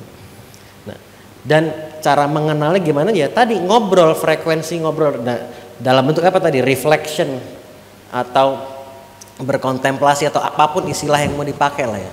Nah, jadi lebih sering meluangkan waktu, kayak tadi Kak Ella bilang setiap hari nulis, dan itu kan juga bentuk ngobrol dengan diri sendiri. Dan semakin sering dan semakin berkualitas ngobrolnya itu, insya Allah kita akan semakin kenal dengan kebaikan-kebaikan yang sebetulnya ada di dalam diri. Kalau sampai kita bilang nggak ada, itu artinya belum kenal, bukan nggak ada. Dan sembari kita menjalani hidup ini, akan banyak hal-hal baru terus yang terjadi dalam hidup kita. Dan kalau itu kita luangkan waktu untuk merefleksikan, makanya refleksi itu berkala, dilakukan terus menerus. Dan semakin kita mengenal hal-hal baru yang tadinya kita belum tahu tentang diri kita. Oh, gue juga punya kemampuan ini, juga punya potensi ini, potensi itu, dan seterusnya. Jadi luangkan waktunya gitu. Sama kalau lu mau mengenal orang, lu harus meluangkan waktunya. Ya, luangkan waktu juga untuk diri lo sendiri. Dan tadi seperti yang Coach Rene bilang, ini distraction ini nih akhirnya seringkali kita jadi lebih kenal orang lain dibandingkan kenal diri kita sendiri. So make sure jadikan itu sebagai hal yang penting gitu. Kalau mau tahu penting atau enggak, caranya gampang ya, lu seberapa sering, seberapa jam seminggu, gue suka ngomong gitu kan, berapa jam seminggu lu luangkan waktu untuk itu. Salah satu cara ngeceknya gitu aja, kita konkretan aja, lu luangkan waktu apa enggak, seberapa sering, berapa menit atau berapa jam, seminggu atau sebulan misalnya gitu. Jadi semakin itu dilakukan, insya Allah kita akan semakin mengenal diri kita juga. Selain semakin percaya dengan diri, juga semakin kenal dengan diri juga tentunya, insya Allah. Saya mau nambahin, ternyata nggak sedikit, tadi bilangnya sedikit. Mungkin satu pertanyaan lagi, ya, Huriah boleh. Assalamualaikum warahmatullahi wabarakatuh. Pertanyaan saya buat Ella sama Coach Rene ya. Untuk Ella, saya juga pernah berkecimpung di dunia pendidikan. Kebetulan juga untuk anak-anak TK, dan pernah pegang satu sekolah di Surabaya, sekolah Islam. Dan saya melihat bahwa biaya itu memang dibutuhkan dalam sekolah ya. Dan saya melihat sekolah-sekolah yang biayanya cukup rendah, istilahnya SPP-nya, ternyata kualitas gurunya pun cukup rendah. Dan saya melihat sekolah-sekolah yang biaya dari mulai masuk dan biaya SPP-nya cukup tinggi, memang kualitas gurunya cukup bagus. Tapi yang menjadi concern saya, apakah orang-orang dengan kualitas hidup atau orang-orang dengan kemampuan yang cukup rendah tidak bisa mendapatkan pendidikan yang cukup bagus kalau sekolahnya memang harus sekolah seperti itu. Nah, untuk Ella sendiri ada nggak concern ke arah situ, membentuk sekolah untuk orang-orang yang mungkin saya bilang menengah ke bawah dengan kualitas yang sama dengan Cikal lah. Saya tahu Cikal hebat lah gitu ya, saya lihat. Nah seperti itu, sehingga niat Ella untuk menjadikan anak-anak di Indonesia ini bagus bisa merata gitu ya. Dan untuk Coach Rene, masalah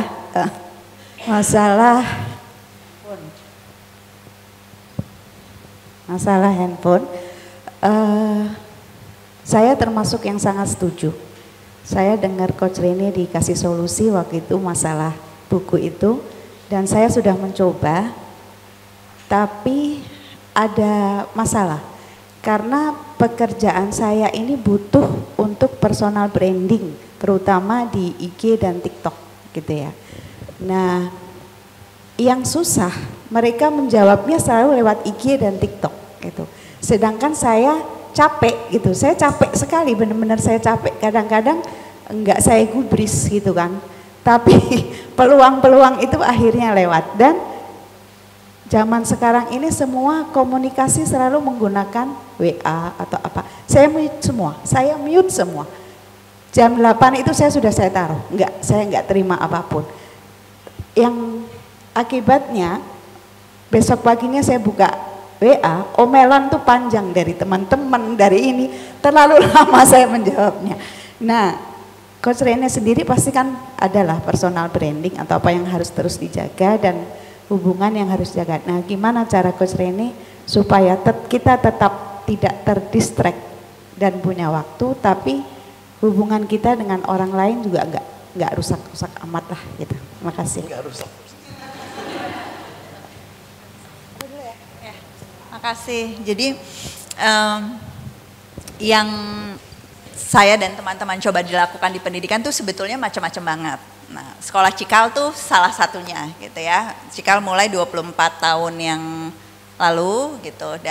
Tapi dari pengalaman mendirikan Cikal itu sebetulnya saya punya sekolah lain, Sekolah Murid Merdeka namanya. Tadi kalau ngomong soal harga, itu harganya kira-kira antara 10-20%-nya uang sekolah Cikal. Itu banyak eksperimentasi teknologinya yang membuat itu jadi aksesnya agak lebih terbuka kepada orang tua dengan ya berbagai kemampuan gitu. Nah tapi jadi cita-cita untuk membuat semua dan setiap anak Indonesia dapat pendidikan yang berkualitas itu tuh harusnya jadi cita-cita semua orang. Bukan cuma cita-cita pendiri sekolah gitu ya, bukan cuma apalagi cita-citanya Najla Shihab gitu, siapalah saya gitu ya. Itu tugas yang besar sekali karena sistem kita nih juga sistem yang besar sekali. Kemarin dulu saya ngomong di satu konferensi cerita tentang yang dilakukan Yayasan Guru Belajar. Yayasan Guru Belajar itu salah satu yayasan yang saya dirikan sama teman-teman Cikal, ada kampus guru Cikal, dan kita cerita ya kita tuh masih dikit banget, guru penggeraknya tuh baru 72.000 guru gitu ya di 250 kota dan sebagainya gitu. Itu orang-orang tuh seruangan yang kayak, hah, what do you mean? Dikit banget 72.000. Iya karena guru kita tuh 4 juta gitu loh.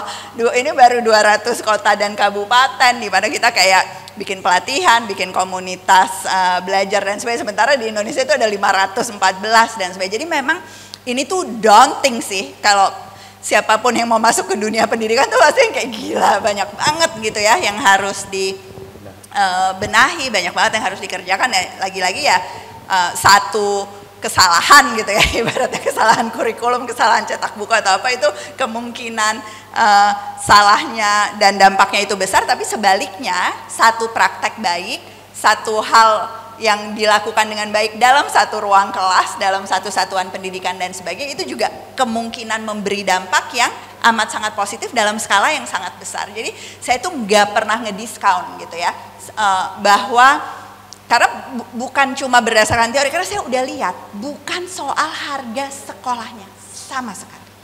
Saya udah ke ribuan sekolah, ketemu ratusan ribu guru.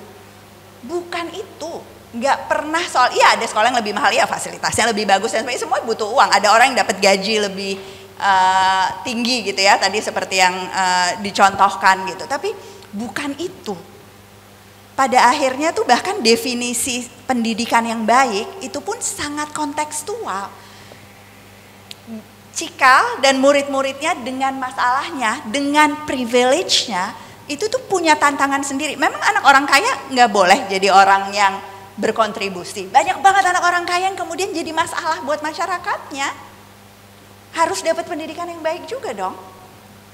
Karena mereka yang punya kemewahan-kemewahan yang seharusnya kemudian bisa jadi ya pendekar keadilan, harus bisa mengangkat yang lain yang marginal, ya harus dapat pendidikan yang baik. Nah tapi pendidikan yang baiknya definisinya apa? Ya bukan yang lapangannya baik aja gitu ya, bukan gaji gurunya tinggi aja, tapi the soul, the curriculum itu yang betul-betul numbuhin orang-orang yang kemudian berdaya, peduli pada orang lain dan sebagainya. Nah anak-anak yang ada di sekolah-sekolah saya, baru nih di jalan ke sini ngobrol sama ada Bu Titis, salah satu penggerak guru belajar Yayasan Guru Belajar di Sanggau. Dia cerita soal muridnya ada satu yang tunanetra, di sana nggak ada SLB, masuk sekolah inklusif. Nah itu dia juga berhak gitu ya untuk dapat. Nah konteksnya apa, di sana dia nggak punya fasilitas seperti itu, sekolahnya sekolah negeri dan sebagainya, tapi dia harus dapat akses dan harus dapat kualitas.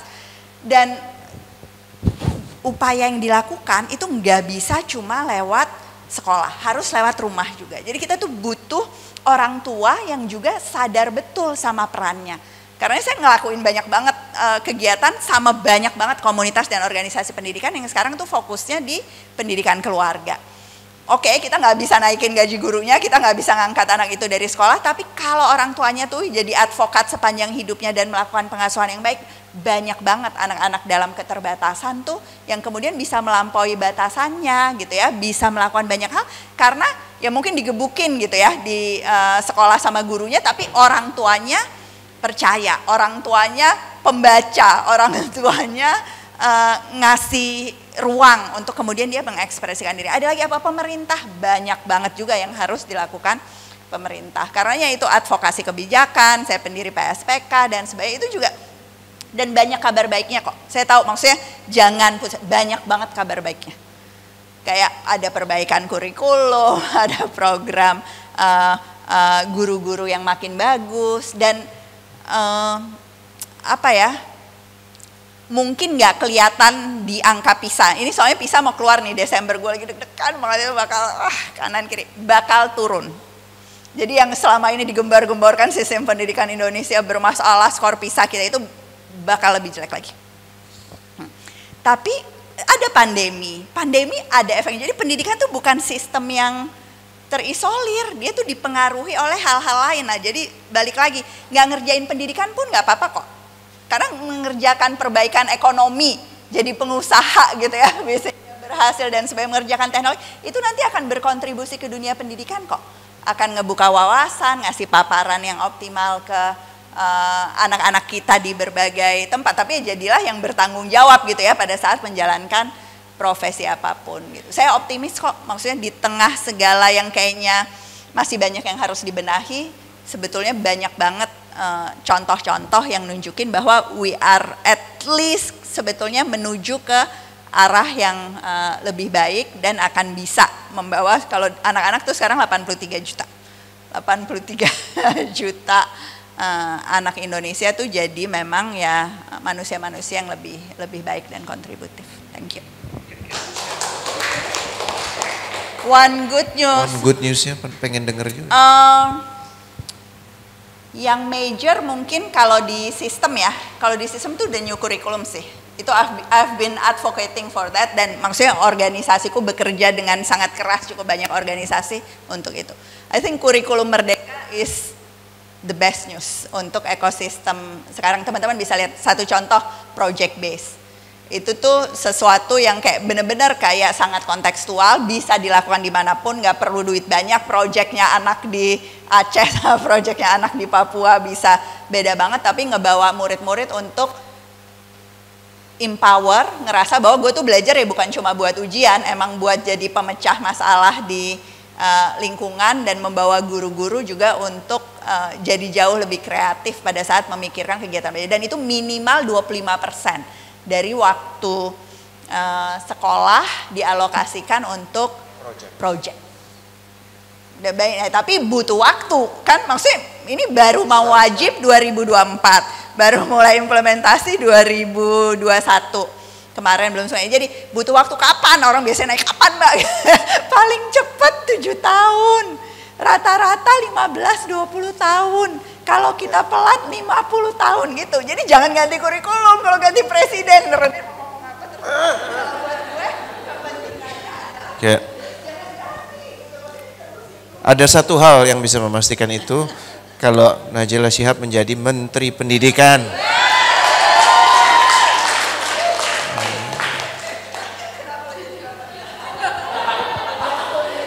Siapapun presidennya, Najila Shihab Menteri Pendidikan. Salah arah, nggak tertarik, never been interested. Ini bukan masalah tidak tertarik kan, ini masalah panggilan. Ibu menolak panggilan kok. Panggilannya jadi guru, Alhamdulillah, I'm so glad to hear that. Aduh, sampai mana tadi nanyanya apa ya? Oh, personal branding, gue termasuk orang yang nggak mementingkan personal branding. I think it's a useless concept. Nyebelin, maaf ya. I know you hate me ya, sorry. I completely disagree with personal branding karena menurut gue it's useless gitu ya. I mean you're trying to manage how people see you. I like, kalau saya sendiri lebih senang reputasi aja. Ya, dan reputasi itu dibangun dari kerja baik. Perkara nggak exist di IG, so what? Gitu. I took ini, aku belajar dari istriku. Istriku itu bilang gini, ntar kalau ada kerjaan gimana gitu? Ya kalau ada kerjaan besok. Kalau besok dia udah nggak mau balas karena dia mutung, ya emang bukan rezekimu. Oke, benar juga. Lo lagi diselamatkan, bisa jadi ibu dengan tidak merespon sedang diselamatkan satu kerjasama yang buruk dengan orang yang hanya bisa menuntut. Mungkin saja, mungkin juga enggak, mungkin emang kehilangan gitu ya. Iya kan? Tapi gini, kalau saya, for me, I clearly draw my boundaries. Saya bisa dihubungi jam segini. If you want to talk to me, this is what you need to talk about. Kebanyakan orang, you know, it's always fun to talk to someone curious like Ali and Ella. A lot of people that I met itu senangnya didengerin. Dia pengen cerita tentang pekerjaan dia, hidup dia, kesusahan dia. Tapi dia nggak peduli usaha dia, movement yang dia udah bangun. Dia sebenarnya ingin diakui, ya. Dan ujungnya buat aku menyebalkan, gitu ya. Jadi saya lebih senang jaga kewarasan dengan membatasi siapa aja yang bisa communicate directly to me. And I have team yang I pay to that hassle, dan kayaknya memang mereka menikmati hassle seperti itu. I don't. Jadi biar dia mengurus itu, gitu. Terkait bagaimana presence di media sosial, yes I think it's important but it's hardly everything. Ya, dan kalau mau menghubungi saya, the best way adalah call. Kalau emang if it is that urgent, pick up a phone, call me, talk to me. Gitu. Ya, itu aja sih. Terima kasih. Wassalamualaikum warahmatullahi wabarakatuh.